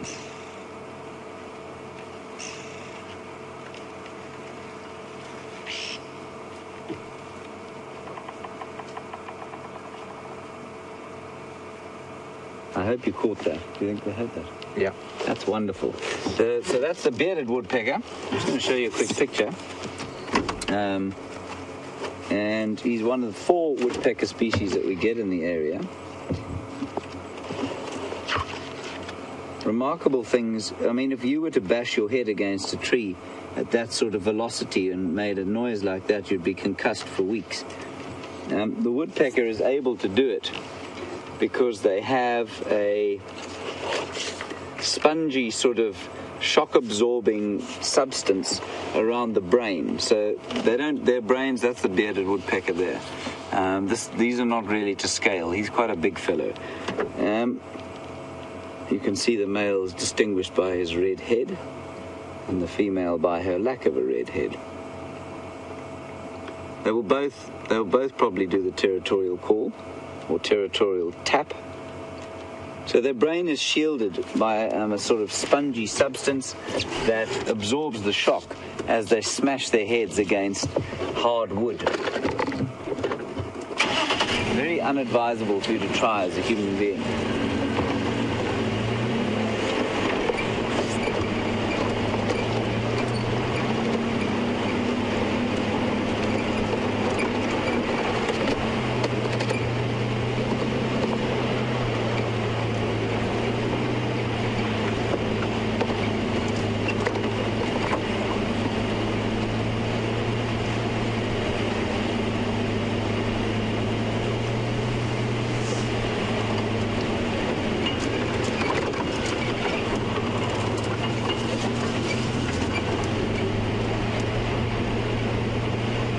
So again, I say that the senses, it's very easy for us to transfer the sound and the sight of this area to you, but the feelings or the feel of the air and on the leaves and the vegetation, the taste of the air and these glorious smells. That's one of the main reasons I love living in the bush, is for the incredible smells. Very subtle, not very powerful smells, unless you happen to come across some lion dung, which is likely to strip the paint off the Land Rover.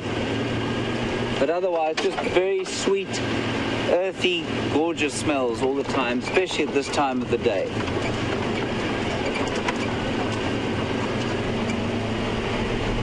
We do our best to describe them to you.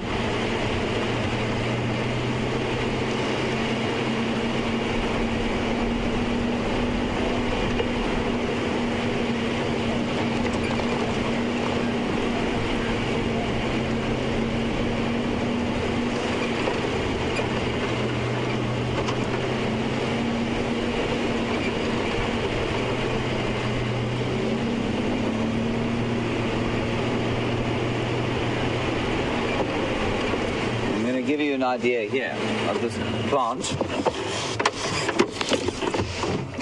Now this plant has a fairly nasty Afrikaans name.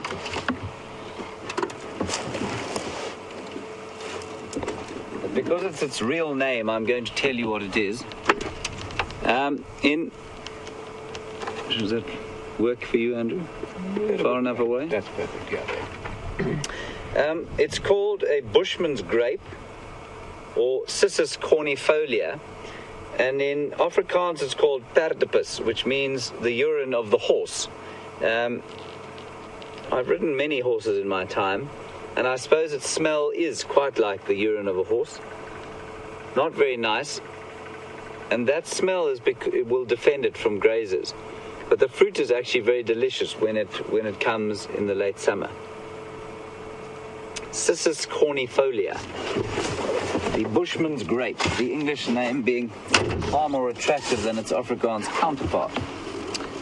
And that certainly is a common theme.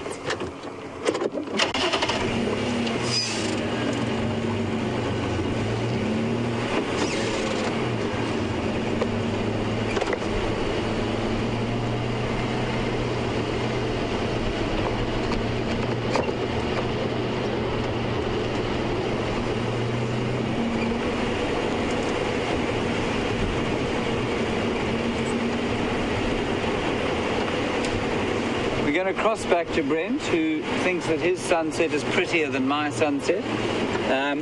He's very aesthetically skilled, is our Brent. So we'll cross back to him, and I'll head over to the leopard tracks, and we'll see you just now.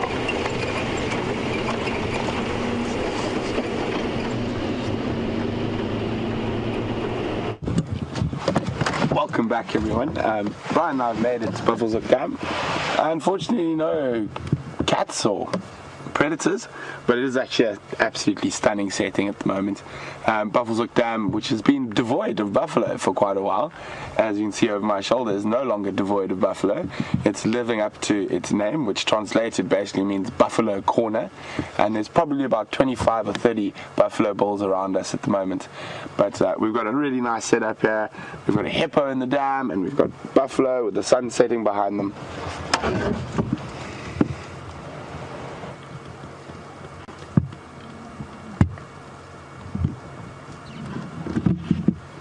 And they're probably not going to be around the dam for too much longer.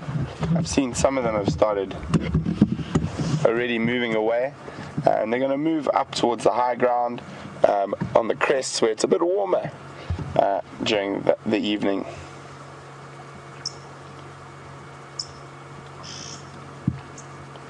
Can you hear the oxpeckers?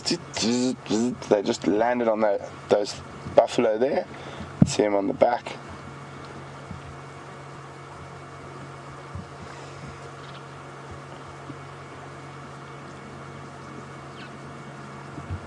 And as always with buffalo, lots and lots of flies. You can see that one's not in particularly good condition, quite old. You can see that hip bones are starting to show. And if we look at his tail, zoom in on his tail there, please. I didn't notice that earlier. There's a wound.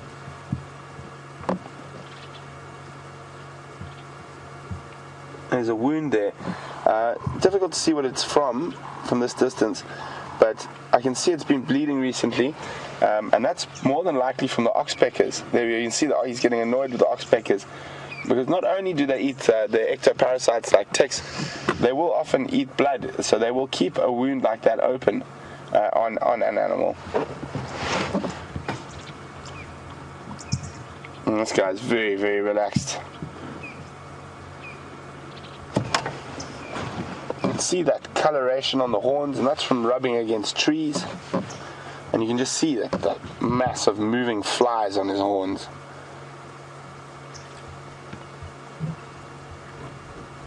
Battle-scarred old man.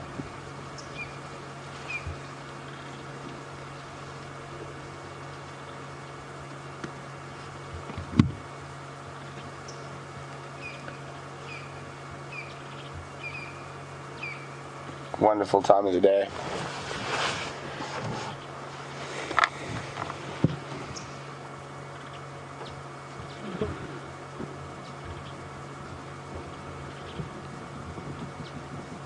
And there's the hippo.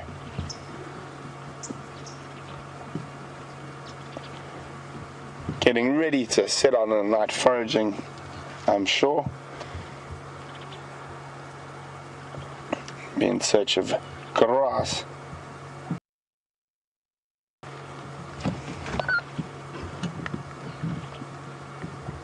Y'all can nog iets op bij die leopard. Lekker oppakken. There's more buffalo on the opposite bank. But very quiet. I can hear a francolin. Sounds like some canaries as well. But not much in terms of bird life or animal life in sound. Able the guys must keep quiet on the vehicle.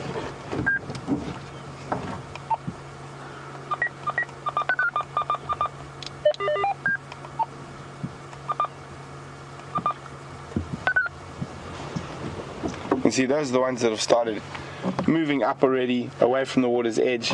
They'll start moving towards the crest of the hills. And I think these guys are not going to be too far behind. So if might find in a little bit, we are sitting at Buffalo's Hook Dam at the moment. We've scoured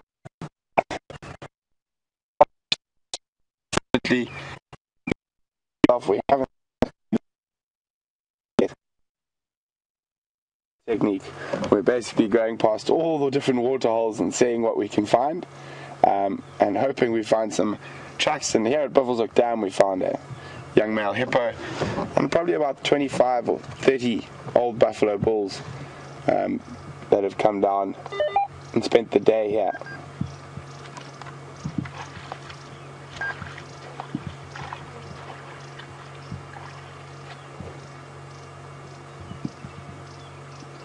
Oh, right. It's one of your favorites. Hovering. Here we go. There's a pied kingfisher. It's hovering above the dam, trying to get the last meal before it gets dark.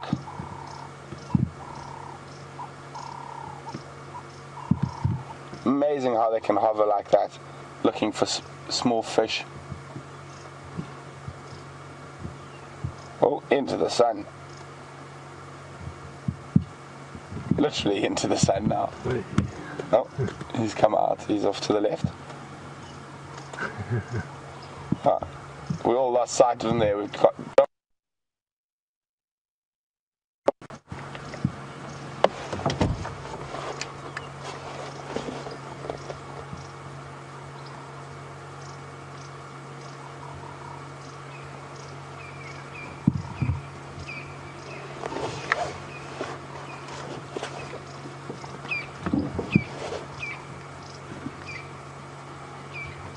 Come on, catch something.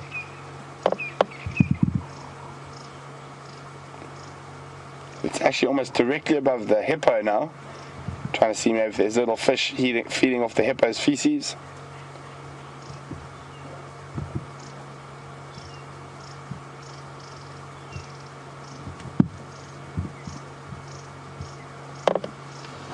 Darting around the dam, just trying to find a last meal before night sets in.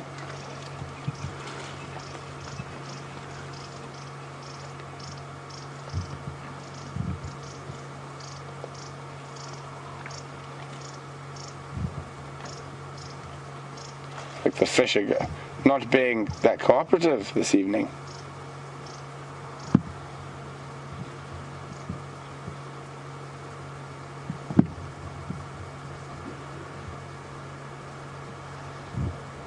Whoop, sip, sip.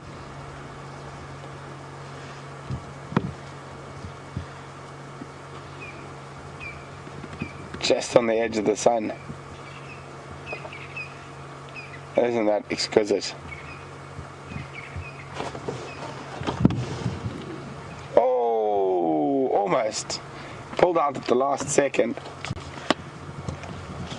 Oh.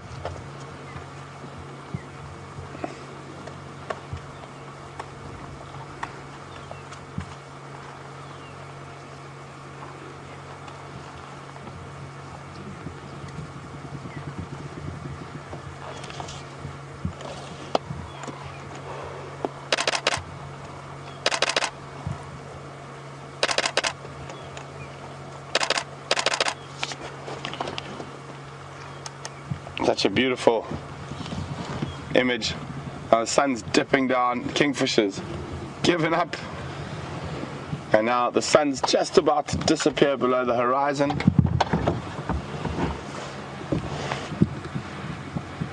I'm quite sure a lot of these old buffalo boys are going to be moving on quite shortly.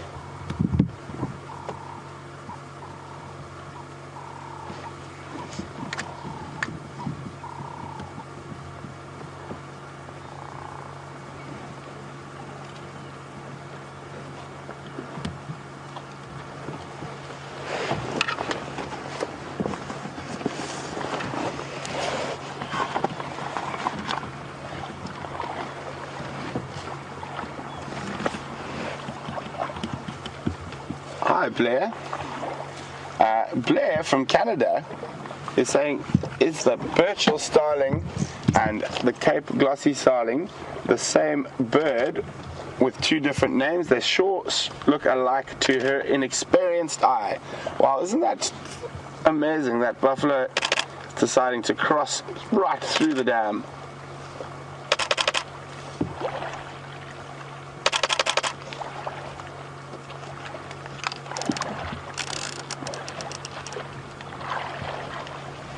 It looks like the another two are going to follow suit.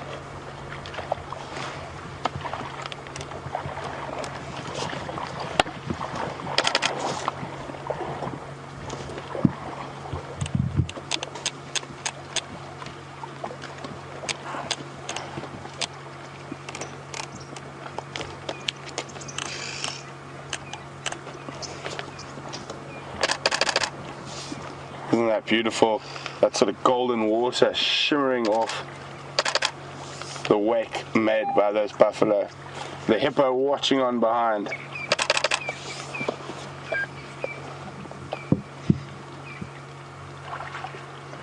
Well, Blair, back to your question about the starlings. Fortunately,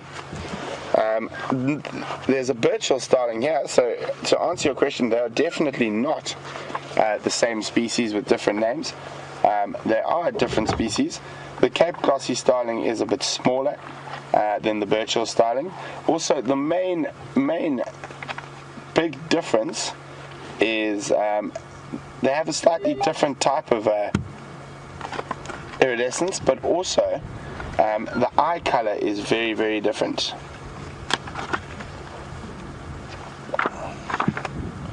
So the Cape glossy starling is normally quite a lot more green, whereas the Burchell starling sort of lighter emerald green, whereas the Burchell starling is sort of more a blue green. If you have a look on the opposite bank there, just behind that buffalo, there's a Burchell starling, and you can see when he pops his head up, got a very distinct black eye.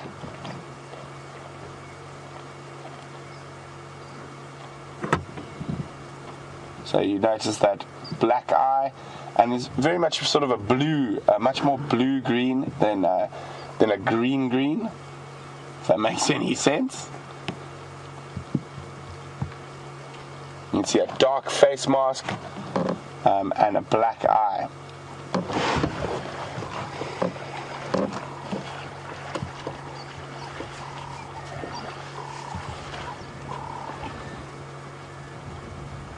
And if we look at a Cape glossy starling, you can see what I was referring to there. Number one is the Cape glossy starling. So it's sort of very green.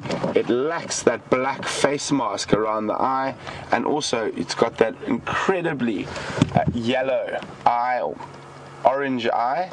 And then if we flip across, and we see there, like the one we've just seen next to the buffalo, the Burchells, that black face mask, it is bigger and it's got a much longer tail, and it's also got much more blue coloring on it than the Cape glossy. So Blair, I hope that helps you to distinguish the starlings in the future.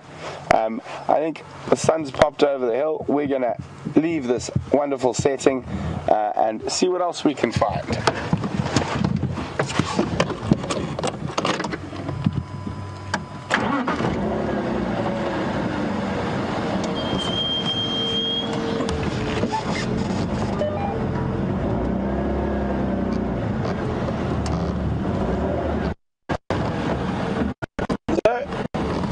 to make our way off to the next point to keep our water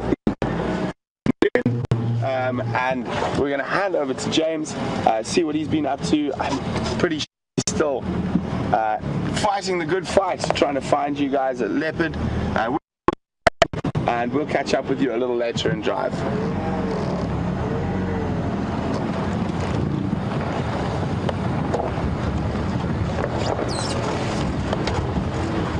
Good evening, ladies and gentlemen.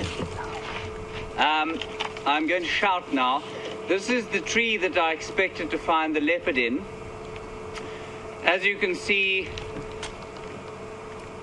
there is no leopard in this tree. So just instead of hearing me blether at you from the front of the car, I thought I'd climb in here. We did eventually find some more tracks that came in off the road and through this area, and we've been checking down through the marula trees, which are on top of the crest, because that's the most likely place for a young leopard to be sitting. Otherwise, we're here enjoying the rather marvelous sunset. So you're now going to have the honor of seeing me probably break my leg as I come down from here, and then we're going to head off just down through this crest where the marula trees continue back onto the road and towards an area where we saw some male leopard tracks earlier, and we're hoping maybe when the sun's down he might pop out. All right, here I come. Sure, I survived.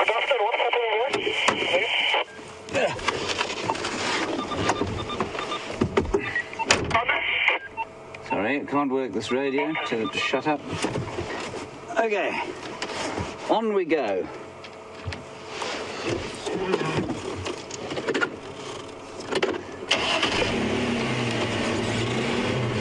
So the tracks came in sort of from behind us there into this general area. But as I said earlier, the leopards of this region have made me look a fool more than once.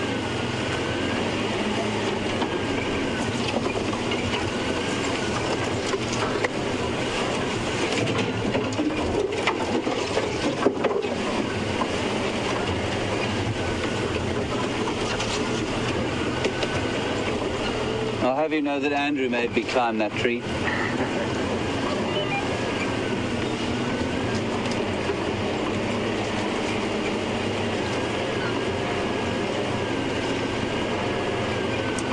The other reason to leave the area at the moment, of course, is that once it gets dark, we won't shine a light on a young leopard without its mother. Don't want to put too much pressure on them. Glorious sunset going on there. Can you get us to the trees there, Andrew? A little bit forward, a little bit forward. A little bit forward. There we go. Too much. There you are. Take a screenshot, everyone. Stick it on your wall.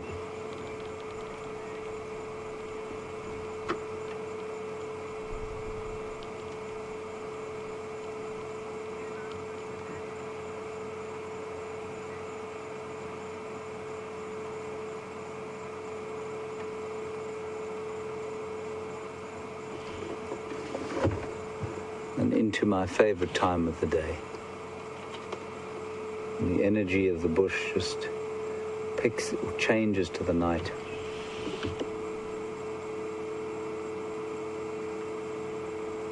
And the immense peace of the changing of the guard fills the air.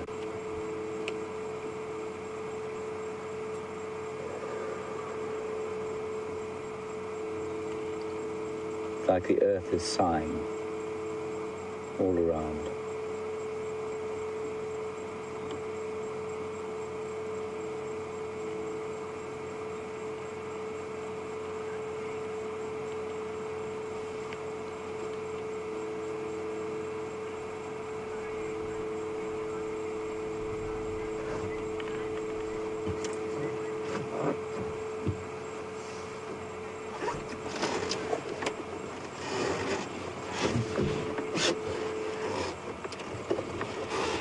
We've had an answer to our question, the word umdaga.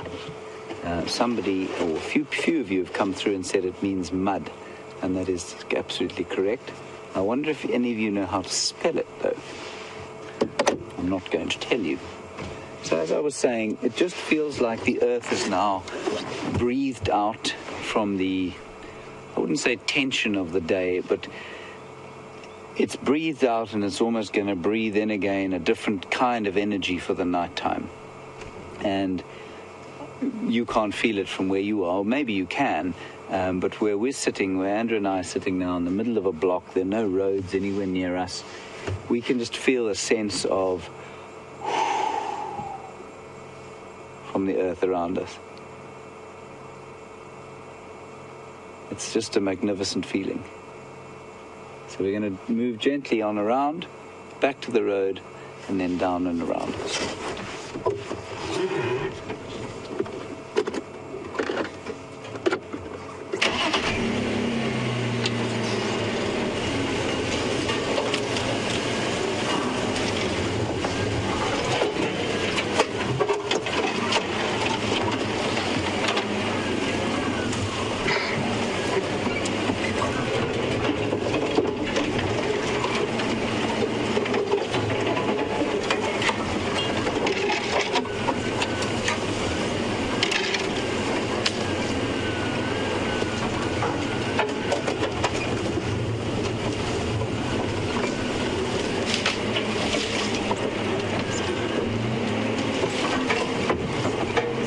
I can find the road from here without braking the car.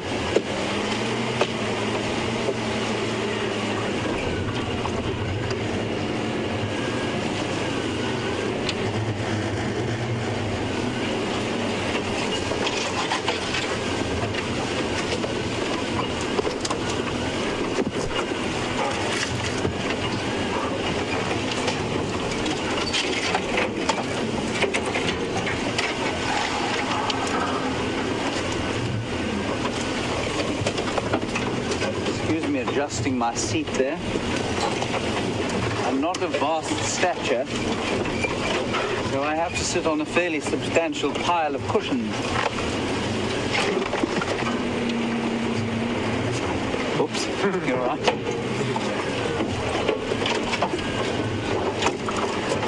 There's the leopard. We found him.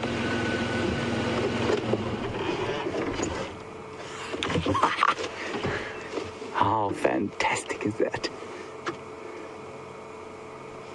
I feel like I've just won the World Cup. Well, that is just fantastic, everyone. I'm just going to let him settle with our presence, and then I'll get a bit closer.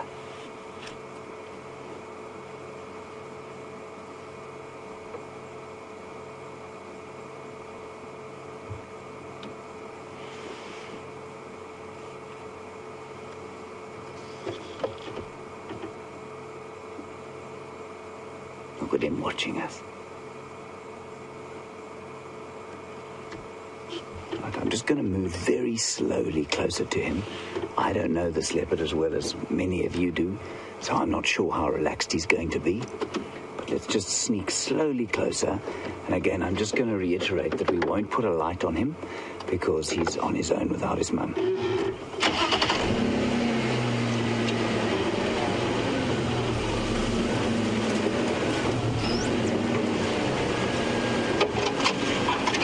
Try as far as possible not to approach him front on, because the Land Rover's got two big eyes on the front of it, but from this angle it's going to be difficult. So we'll try to go in at an angle.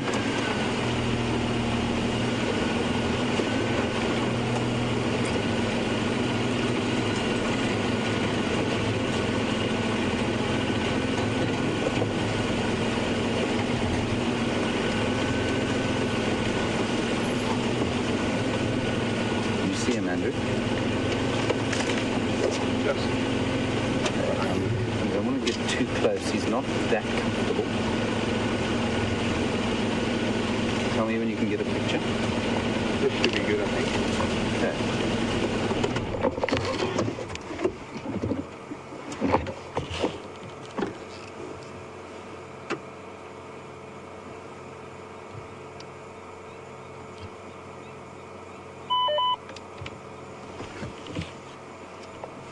that magnificent?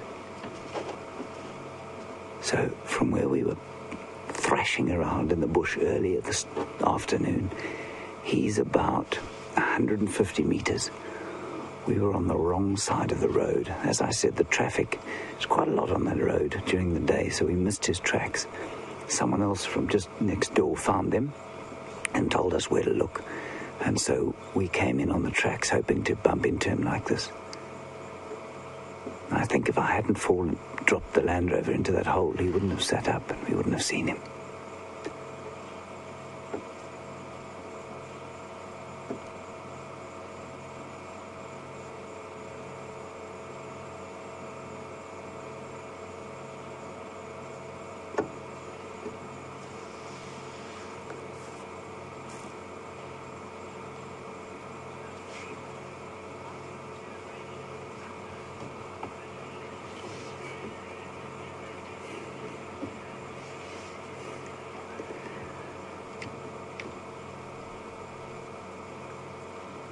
Just let him settle for a while.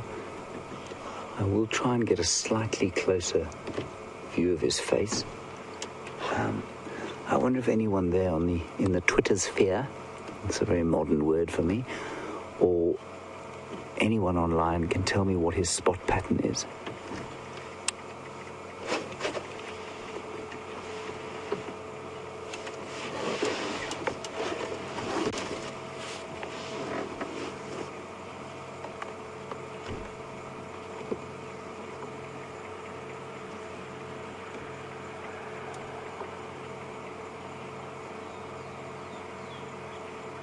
Okay, he's got quite a complex spot pattern.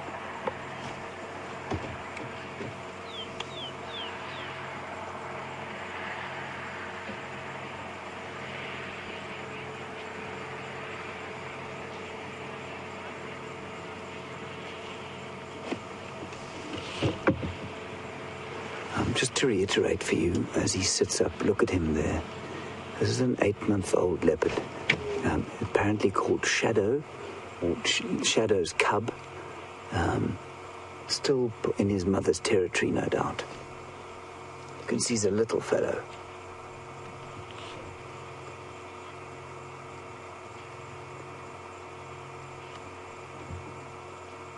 He's got 3 or 4 spots on the right-hand side. 1, 2, 3. 3 spots on the right.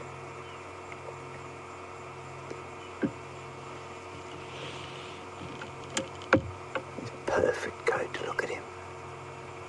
Isn't he magnificent?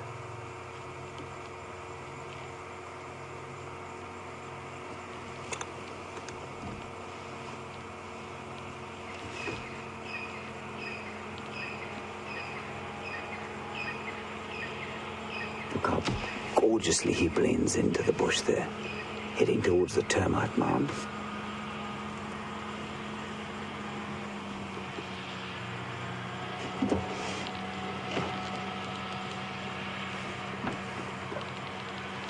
Right, we're going to follow up for a little while.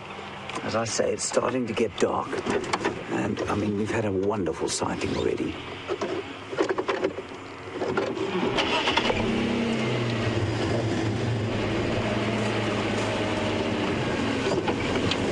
My hat back on, otherwise my bald patch will blind you.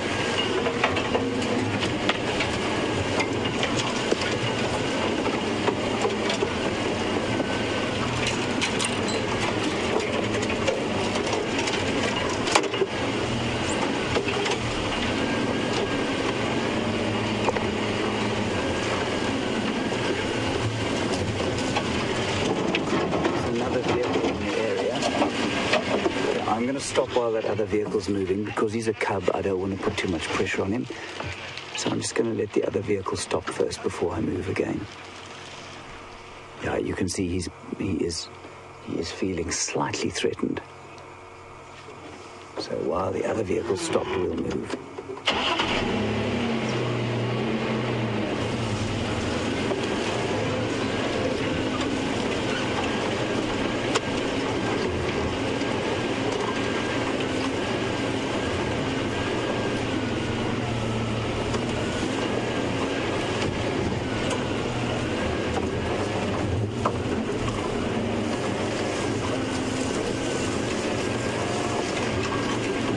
get in there.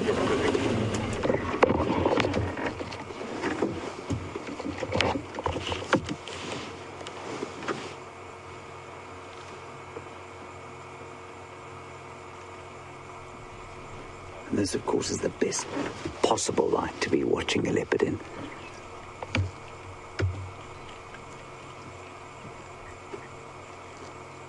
And where we can see colour there, many antelope will see a level of colour, but probably much less than we do. Oh, look, he's found something to stalk. And so that colour that he is will be almost invisible to something like an antelope, dappled up against that termite mound.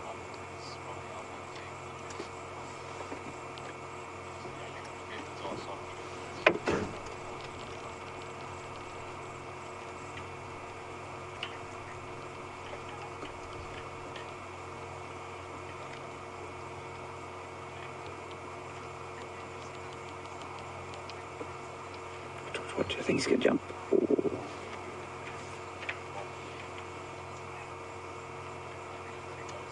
He's going to cut his belly if he tries to climb in that tree.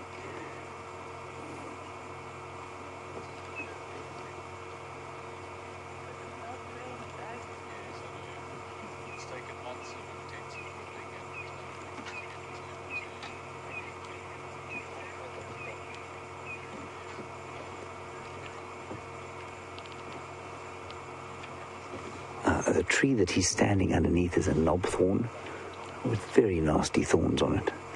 As I say, we don't light we don't light young leopards. Well, some do.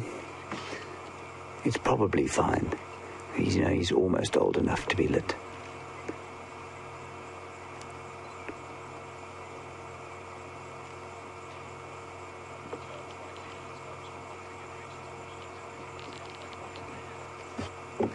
I'm just going to try and move around the side.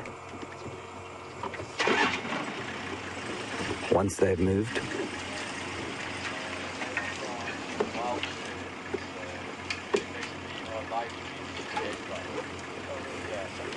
there seems to be a little bit of concern in the Twitter sphere that he may have moved too far from his mum. The answer is no. They will move. I've seen sort of 8-month to a year-old leopard. They'll move quite widely from where their mothers leave them. Remember, their ears are exceptional. So when their mothers get back into the area, they'll give a contact call, a little grunt, a little ooh, ooh. And that'll be audible to that leopard from a very long way away, and they'll find each other like that.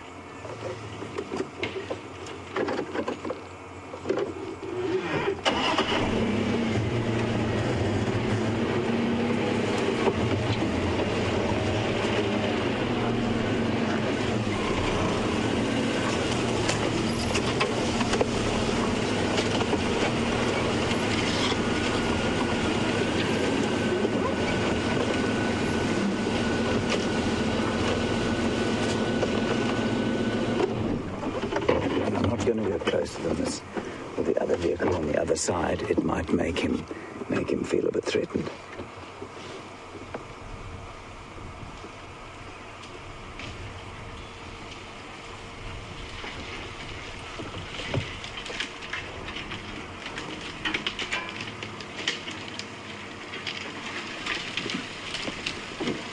Mauricia, thanks for your question and welcome to this spectacular sighting at the end of the glorious African day. You'd like to know if Shadow, who is his mother as far as I understand it, would leave him and go quite far away. The answer is yes. She would go to the extent of her territory, which could be up to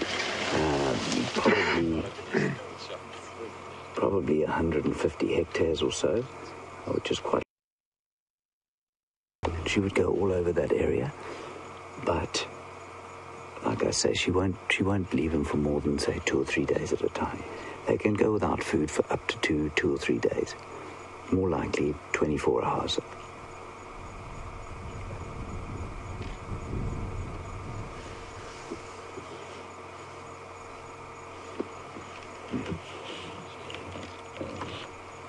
Basically, this is time that he has to pull, basically learning how to be a leopard.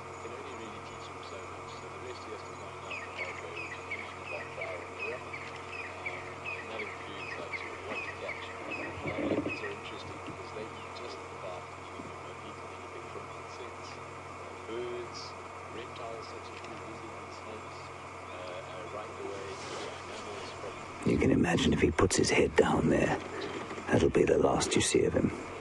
So it'll be very difficult, had he been lying there earlier on with his head down, for anything to have come past and seen him.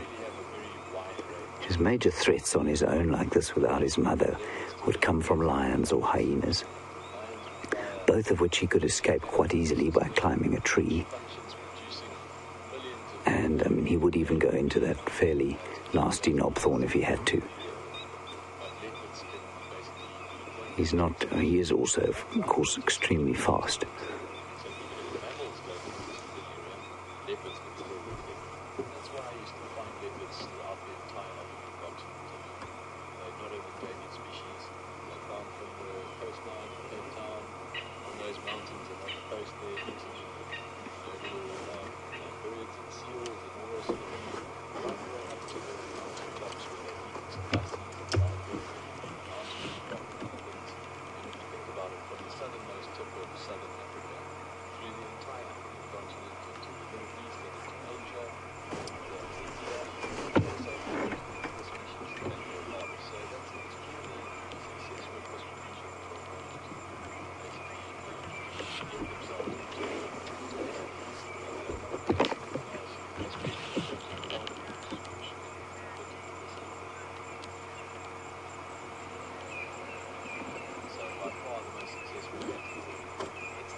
Fascinating updates you've sent me, thank you, from apparently the inimitable Brent Smith managed to get some photographs, close-ups of his face today, and confirming that the right-hand side is 3 spots and so is the left.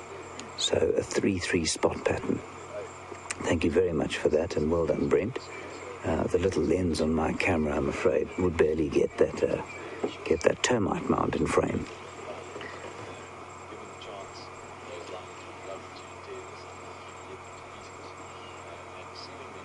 Andrew, would you mind just zooming all the way out?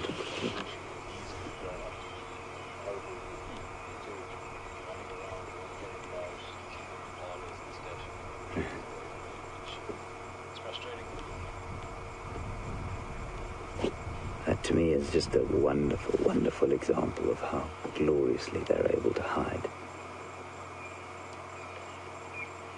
You could blunder past that 100 times without seeing it. Just his little ears sticking up through the grass, sorry, not glass. Thanks, Andrew. Let's just test it. How easily would you see that if you didn't know it was there? That's pretty much the view we have with the naked eye.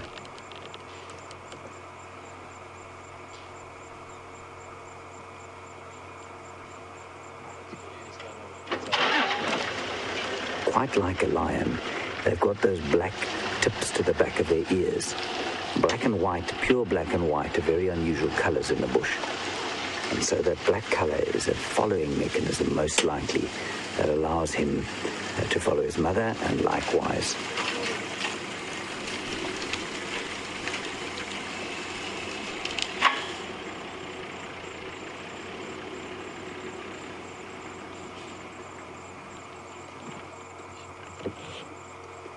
Okay, I'm going to try and get another view, but like I say, I'm not going to get too close to him.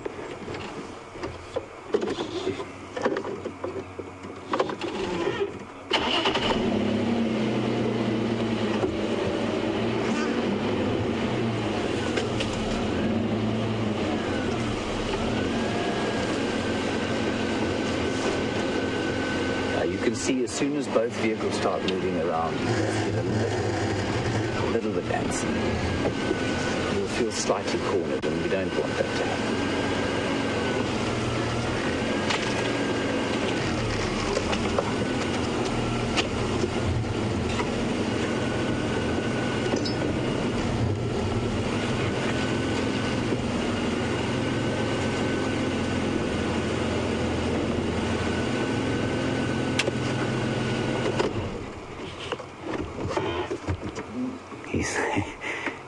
now stalking us. Isn't that spectacular? Hello, fella. Oh, what a magnificent animal. Look at him, just learning the world.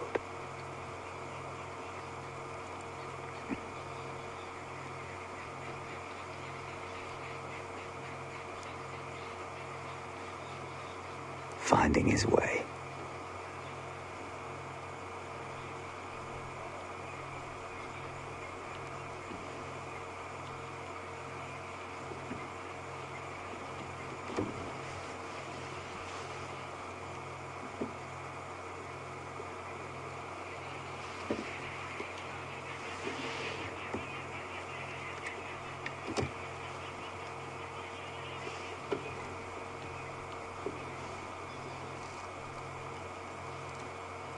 Oh, big stretch before he comes down.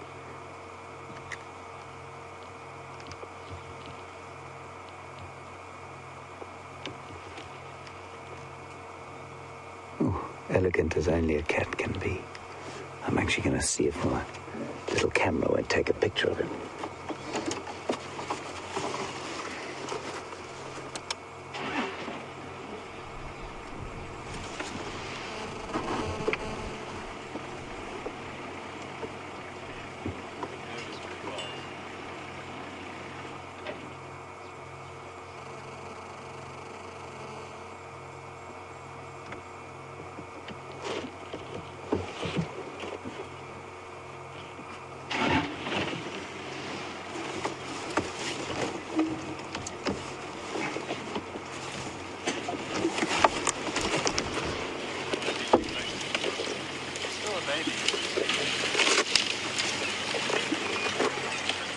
Right, epic National Geographic standard photograph coming up. Brent, read him and weep. Oh dear, we can just about see him. Change me at stop.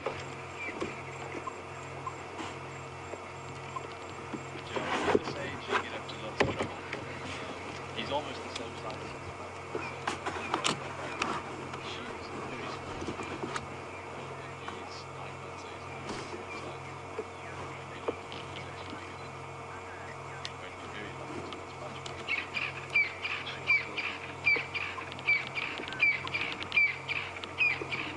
Nigel would like to know if this leopard came across other young leopards, would they fight? No, Nigel. Well, you never give a categorical answer with anything like this, but chances are they wouldn't fight, no. What they would do is size each other up. Highly unlikely that they would, given that they're in their mother's territories, and their mother's territories are almost exclusive. So, no, they wouldn't fight. If say they met on the border of the territories, they may well have quite a playful interaction, but at this stage, before puberty, it's highly unlikely that they would fight. Remember, a leopard will do almost everything it can to avoid a fight, even as an adult, simply because if they get injured, then that's the end of it. So if you live in a group like a hyena or a lion does, then you can survive being in a fight, because you can eat from what the others in your clan or your pride or your pack catch. But a leopard or a cheetah, if they get injured, that's it for them. They won't survive because they won't be able to hunt, and because they're solitary, they can't hunt, and because of that, their characters have evolved so that they will avoid fighting as much as possible.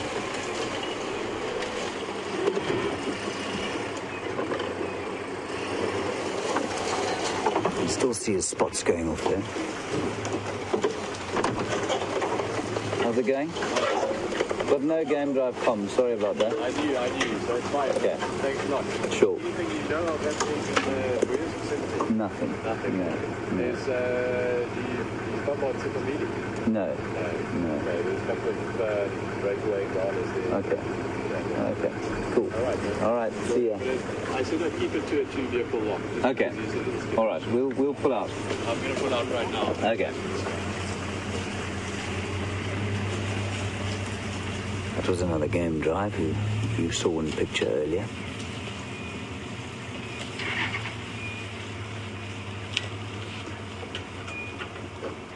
We met somebody just now who was out here simply because they had seen some of the wonderful things that we've managed to find on Safari Live. We just met a guest on another vehicle who came here specifically because of Safari Live, which is very exciting. Okay, I think we're going to leave him now. There's just quite a lot of activity. It's got dark, and like I said, I don't want to shine a light on him. Unfortunately, I didn't manage to take a Brent beating photograph with my little camera, so that'll have to wait for now. But we've had an incredible evening with him. So we're going to pull out onto the road, and I think we'll cross back to Brent just to see what he's managed to find, and then I'll catch up with you just before the end.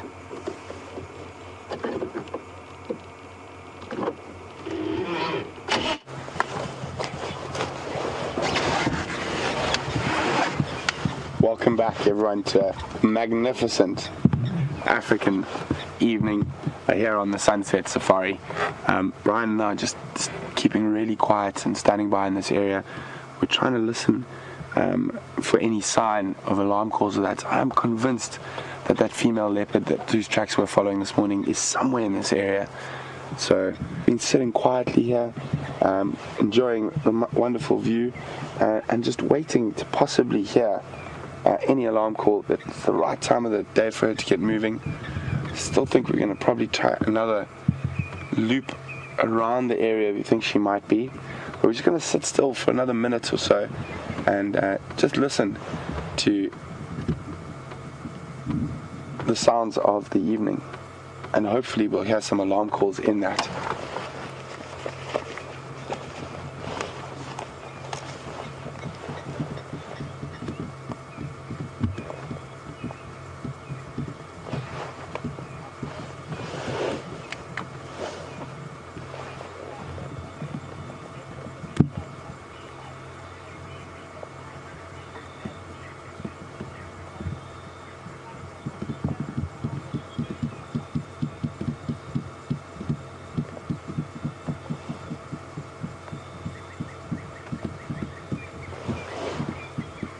So we can hear some Franklin.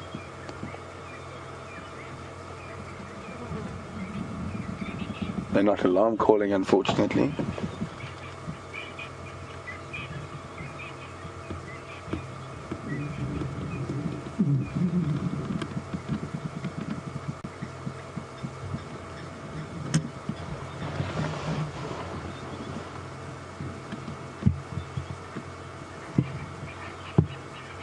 You hear a blacksmith lapwing somewhere, but Franklin definitely the most dominant call at the moment.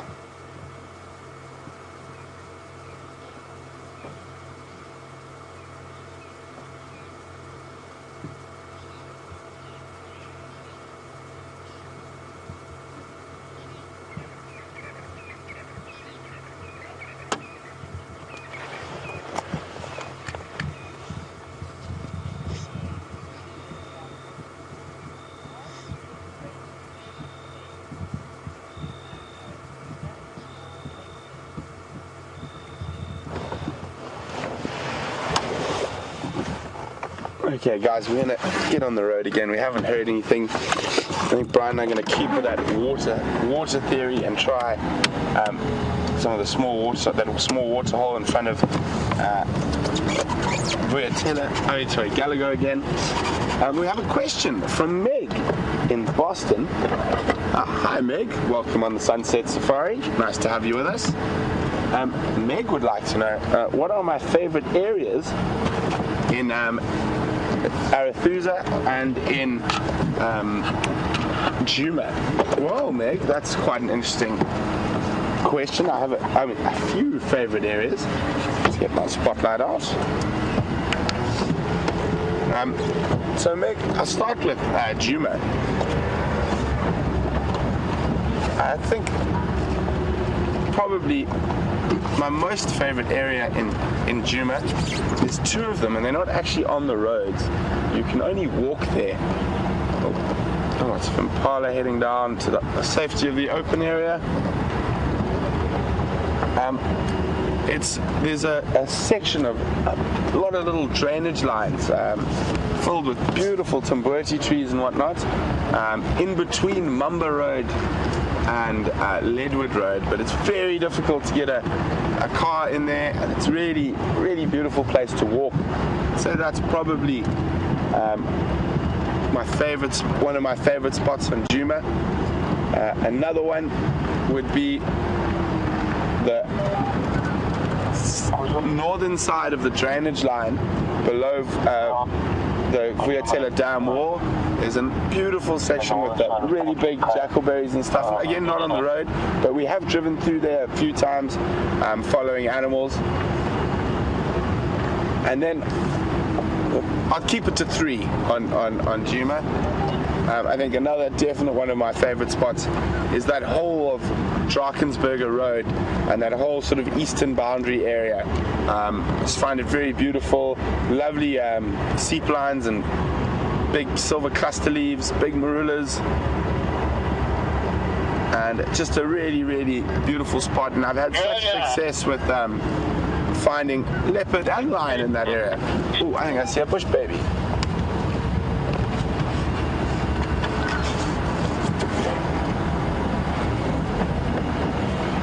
Where do you go?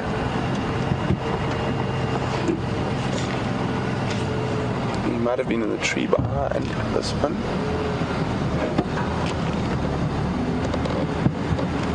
Oh, he did a bush baby vanishing act.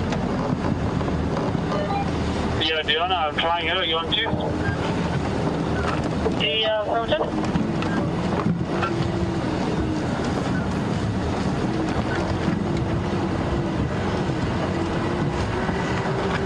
I really do love this just after sunset, and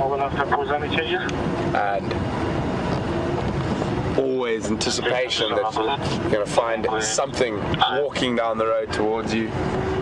It's big cat time now.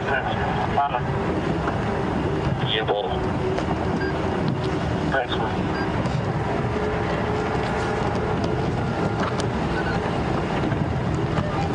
Yeah, Lee, what's your luck? Yeah, I'm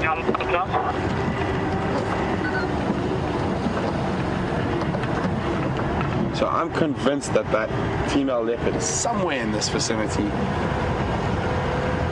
I mean, I've checked twice already, but it's always really important to keep checking these areas, and especially at this time of the day, when it is likely that they're going to start moving.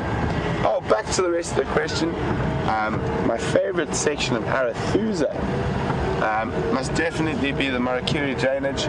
That area where we saw the Tingana male leopard with that impala kill a few days ago. That whole section along that drainage line. And we have a bush baby jumping.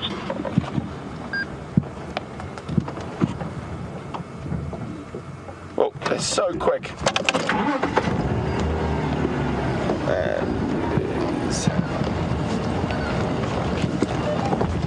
See? He's done the disappearing act. It was a little lesser bush baby, not a particularly relaxed one.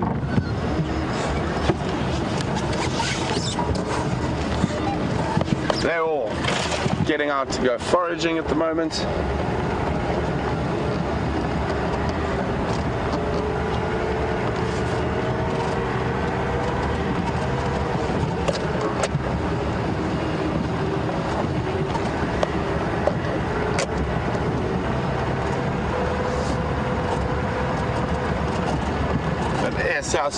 And then the next area I really like in Arathusa is on the crest, sort of between the drainage line that runs into the dam and their southern boundary. The road there called Central Road, and it's wonderful, mature, broadleaf woodland on top there. And again, big terminalias and leadwoods and marulas.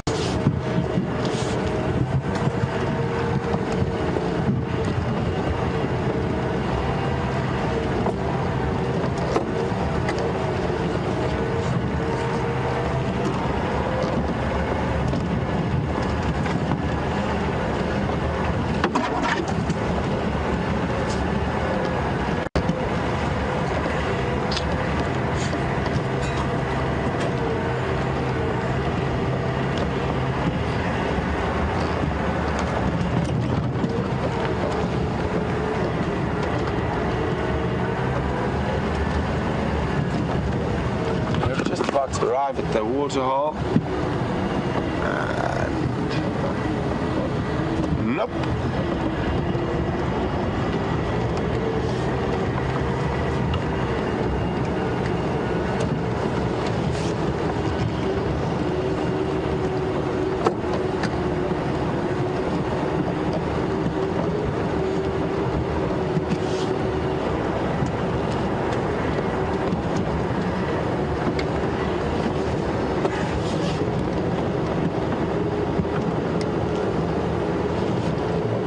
Andre from Florida.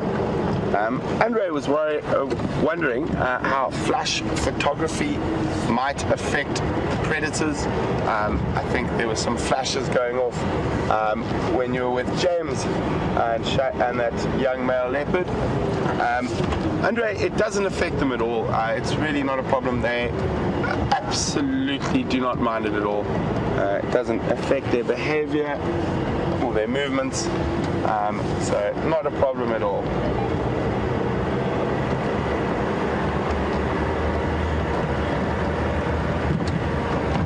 You don't get as nice photographs, in my opinion, rather than using the light of the spotlight, but in terms of affecting the animal, not a problem.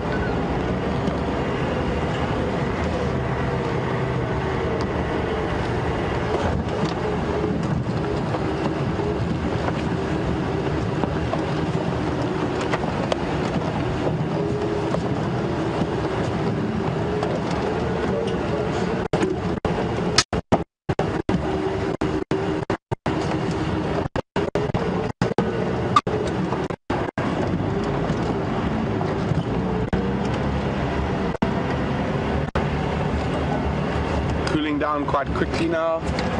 As I said, this time of the day you're almost always looking around the next corner, just waiting to see one of the nocturnal mammals carousing around.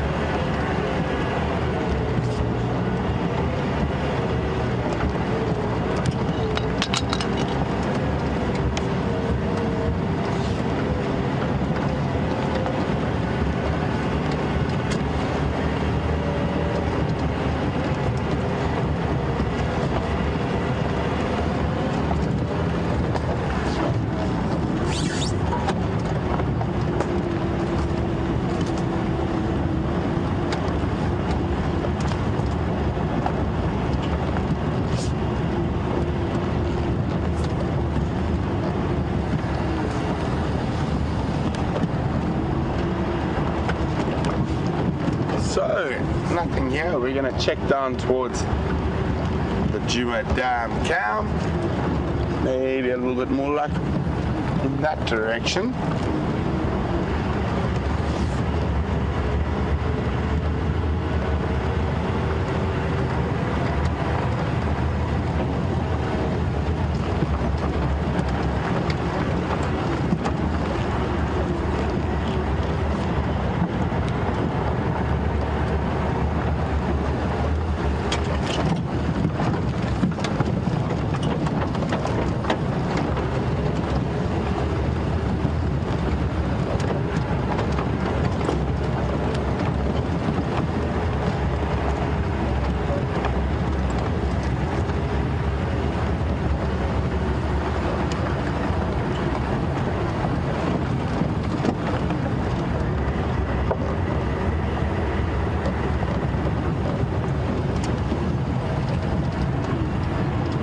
Kathleen, welcome on the Sunset Safari.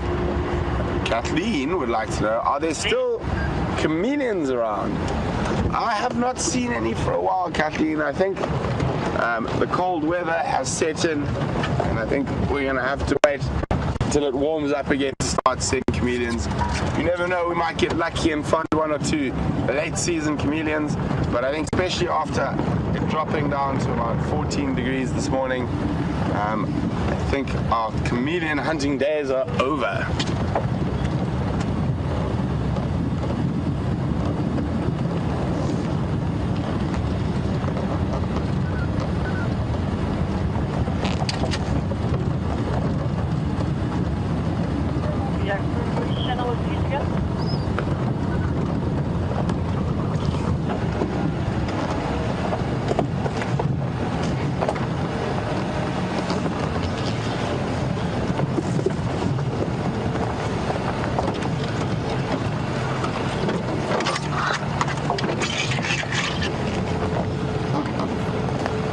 So we're just checking the top end of the dam here in this drainage line, hoping maybe she might be heading down out this direction, but unfortunately not.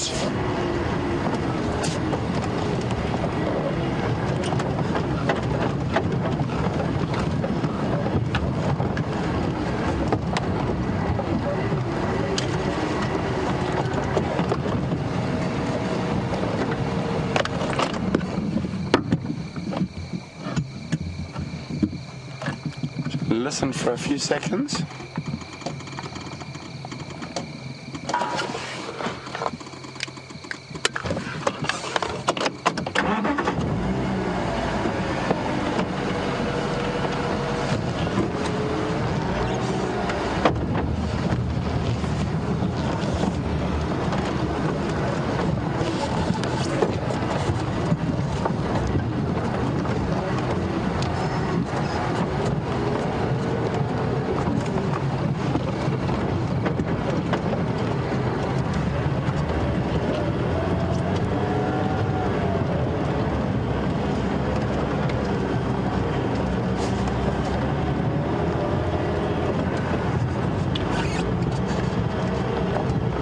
Correct, and move on the incident.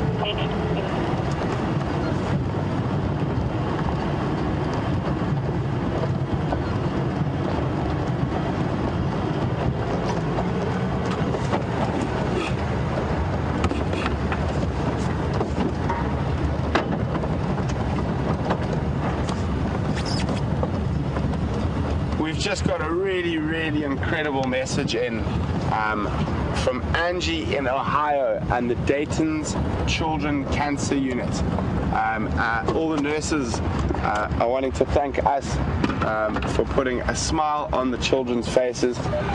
We want to thank you guys for allowing the children to be able to watch that, and we couldn't think of anything better than spreading our love and passion for the African bush and wildlife with those very special kids. Thank you very much, Angie. We really do appreciate it. This is why we do what we do and are able to come and share the African bush with all of you. Thank you very much for watching, and to all the kids out there, I hope you guys get better soon, and you guys got to keep watching, and when you get better you're going to have to come on an African safari. So we've got a few more minutes left. We've scoured this area where I've thought a female leopard was possibly. I'm still convinced she's in the area somewhere, but she's just proving a little bit too elusive for me this evening, but definitely be trying again tomorrow. And from Brian and myself here on the Wendy, it's been a wonderful afternoon. We haven't had the best luck with the big things, but that sunset at Buffelshoek Dam was just splendid, and thankfully we've had James when we had a bit of a technical difficulty, and he came through and found that young male leopard, so really great for James on the other side, and we've had a wonderful time driving around trying to find animals. It doesn't matter if you don't see anything out here, it is the most special place in the world, and I love being out even when there are no animals out. But hopefully our predator luck will change a bit tomorrow, and we'll have a few more of them around. Hopefully those lions that were roaring on the sunrise safari are moving back towards this direction, or even the Nkahuma Pride, which I know is quite far away. They apparently have gone way north. So from Brian and myself out here, thanks very much for joining us, and we can't wait to go again tomorrow with you. So wherever you are in the world, have a wonderful day or morning or evening, and we'll see you soon.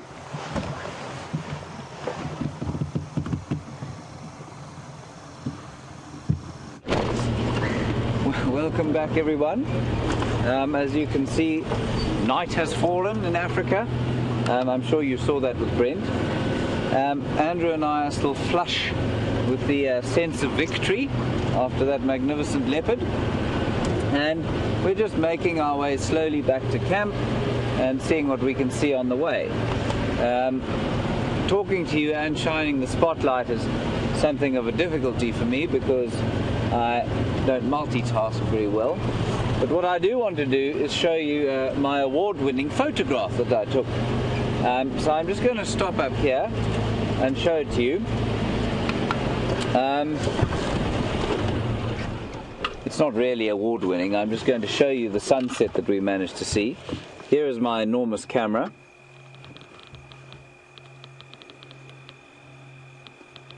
Isn't that pretty? There's the star. Move it a little bit back. Yeah. Beautiful trees. So I do have a camera. It's a very small little fellow like that. Not quite as large as Brent's, but then Brent is a larger human than I, and therefore wields a larger camera. I hope that you've had a good time with us this evening. Andrew and I were just discussing whether or not hard work actually pays off out here, and Andrew was deciding that it didn't, until we managed to find the leopard eventually, and what a great sight it was. I suspect that he will spend much of the evening where he was in that area. He'll move much less at night without his mum. She may or may not come back to fetch him tonight. As Andrew asked me, he said, will she stash the prey in a tree and then go and fetch him, or what would she do? And that's precisely what she would do. She'd kill something, hang it in a tree, or hide it under a bush if it was something very heavy. So if it was something like an adult male impala, she would probably disembowel it and then try and take it up a tree or leave it under a bush, and then go and fetch the cub and hope nothing had come to take it. And like I say, in areas where leopards are or experience competition from predators such as lions and hyenas, they will normally try and hoist kills if they can. They can lift up to their body weights up a tree, but say an adult male impala will weigh more than she does, and so she'd struggle to get it up a tree. There are the lights of Brent in the distance. We're just going to pull onto the clearing here, see what we can see, and then I shall greet you for the night.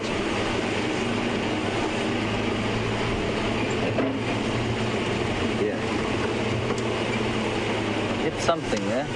Huge puff of dust. I think I hit a termite mound. I hope the termites were further underground than the car was. You can see the last embers of the day there. Just going to stop here for us. Turn the lights off so that you can experience the final bits of the night. So you can see the dying embers of the African sun there, set over the Drakensberg mountain range to the west, and the changing of the guard has happened.